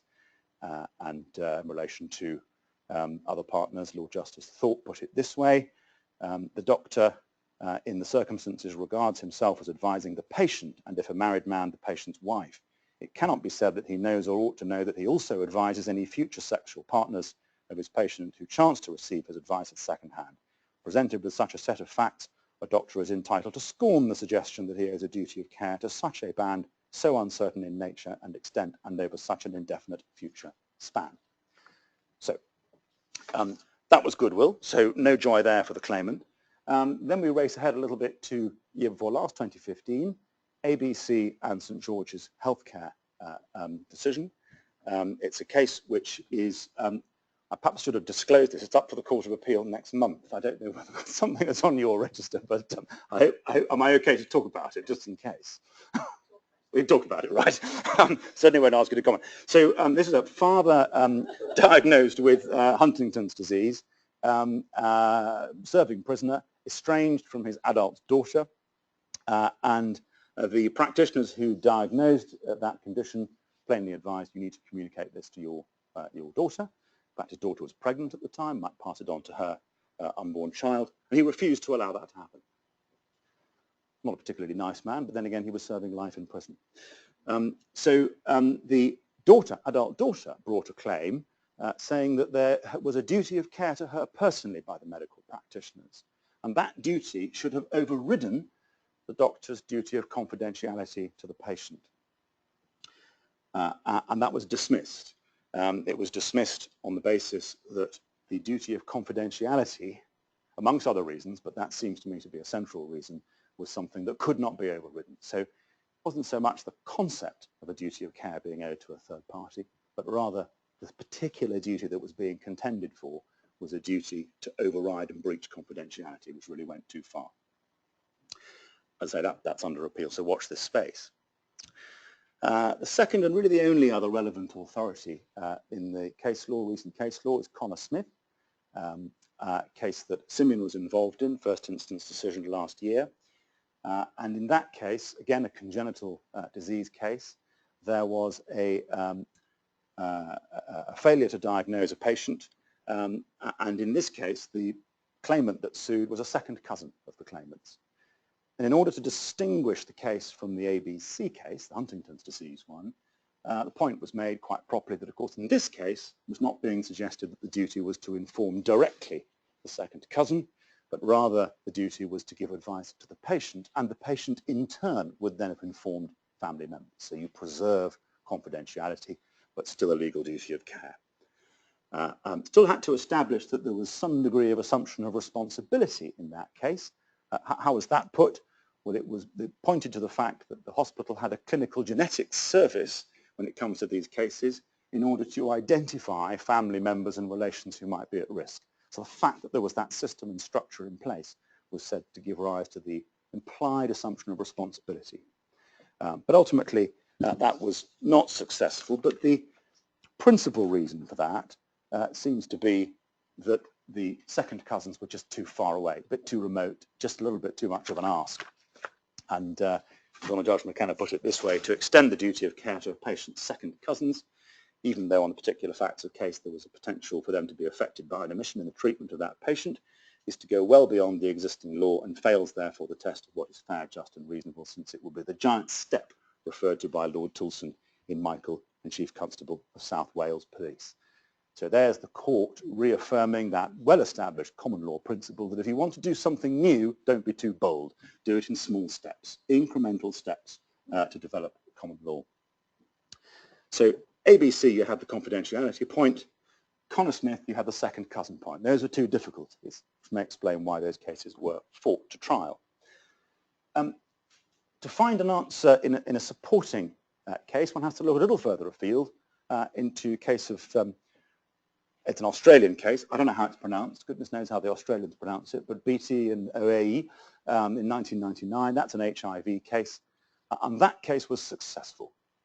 There it was a claim being brought by the sexual partner of the patient who was HIV positive, and the court found that there was a duty of care both to the patient and to the sexual partner. And just like the Connor Smith case, as opposed to the ABC case, in that case the duty was discharged by diagnosing and provision of advice to the patient, not to the partner, but to the patient. You then leave it to the partner to bring, leave it to the patient to bring the partner in for a test. In reaching that decision, the interesting part of they went through a whole checklist, usual sort of factors, but the interesting part of it, I think, is this section here, where there's a reference to consideration of public policy reflected in statutory obligations placed upon medical practitioners. And what that's a reference to is a statutory obligation in the Public Health Act in Australia that requires a doctor, when diagnosing somebody with HIV, to inform that patient that they need to bring their partner in for a test. So there's a positive obligation not to inform the partner, but to give appropriate advice to the patient, which is specifically geared at protecting the interests of other people, partners and so on. And it was that ingredient which, as the court concluded, makes the imposition of the duty appropriate in the circumstances of this case.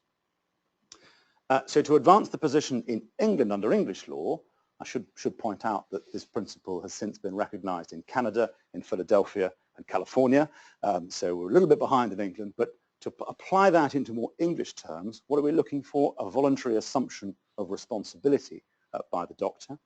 There may not be a statutory obligation to give guidance to a patient to bring a partner in, but an expert will tell you that when a doctor does diagnose a patient as HIV positive, what do they do next? They say to the patient, bring your partner in for a test, bring your immediate family in for a test. If it's congenital disease, have you got any children, parents, aunts, uncles, and so on.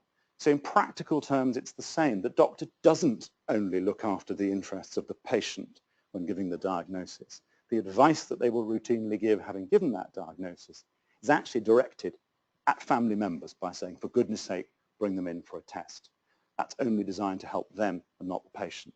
So that, in my view, is the crucial ingredient to provide the assumption of responsibility, that assumption of responsibility that might be missing in other cases where you want to go too far.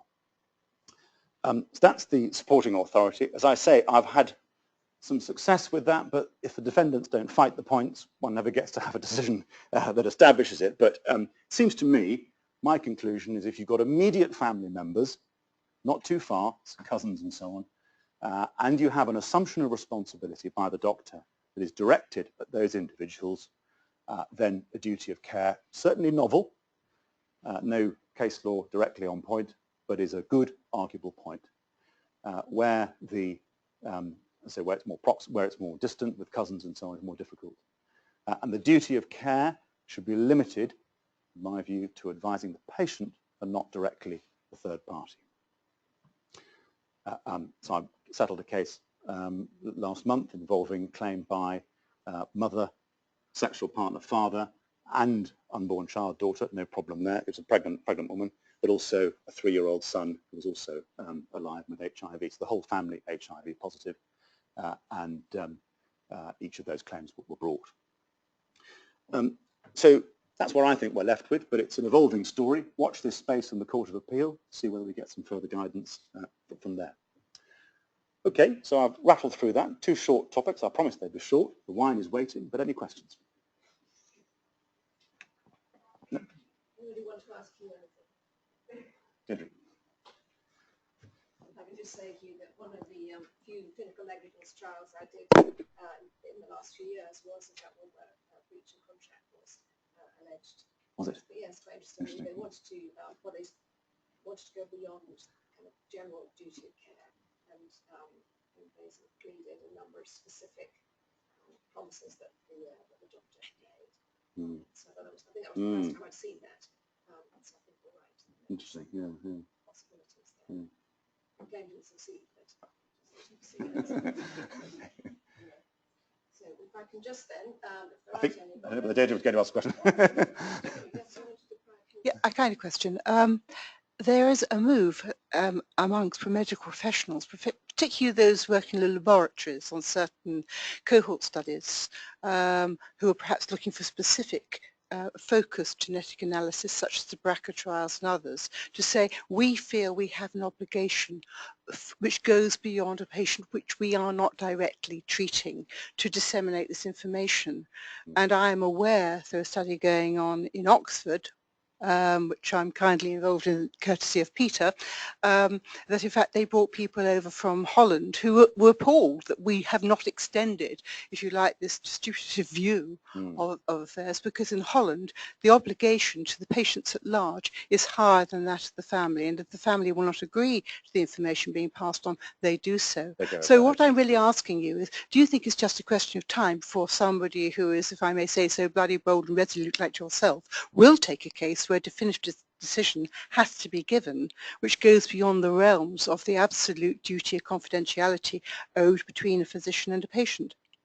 I personally think that's difficult. I think, duties of confidentiality, doctor-patient, personal view, it's a political view, I suppose, but I think it's a sacrosanct principle, and I think rather like legal professional privilege, that's something which cannot and should not be breached. Otherwise, you deter people from coming to seek medical advice in the first place, particularly where sexually transmitted diseases are concerned. But that's not a legal view, it's more of a wider public policy view.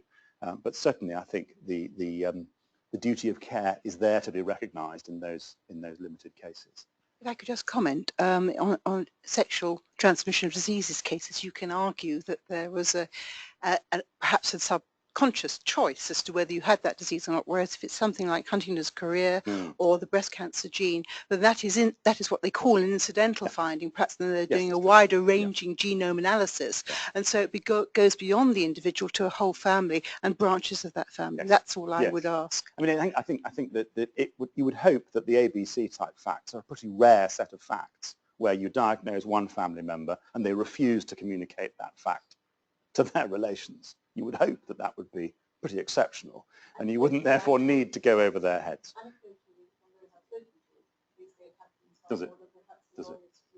Well, what I would argue to meet that point is to impose a duty of care on the patient to inform the relations.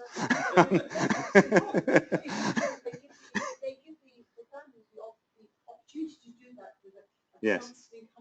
Yeah.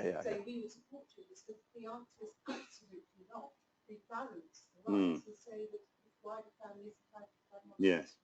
Interesting. Well, Holland, step ahead of us, as ever in these things. Yes. Thank you very much.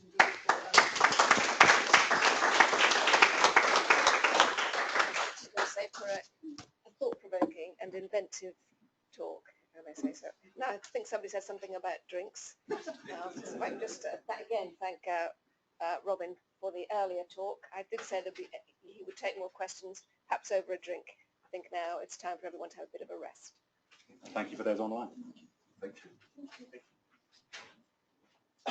you.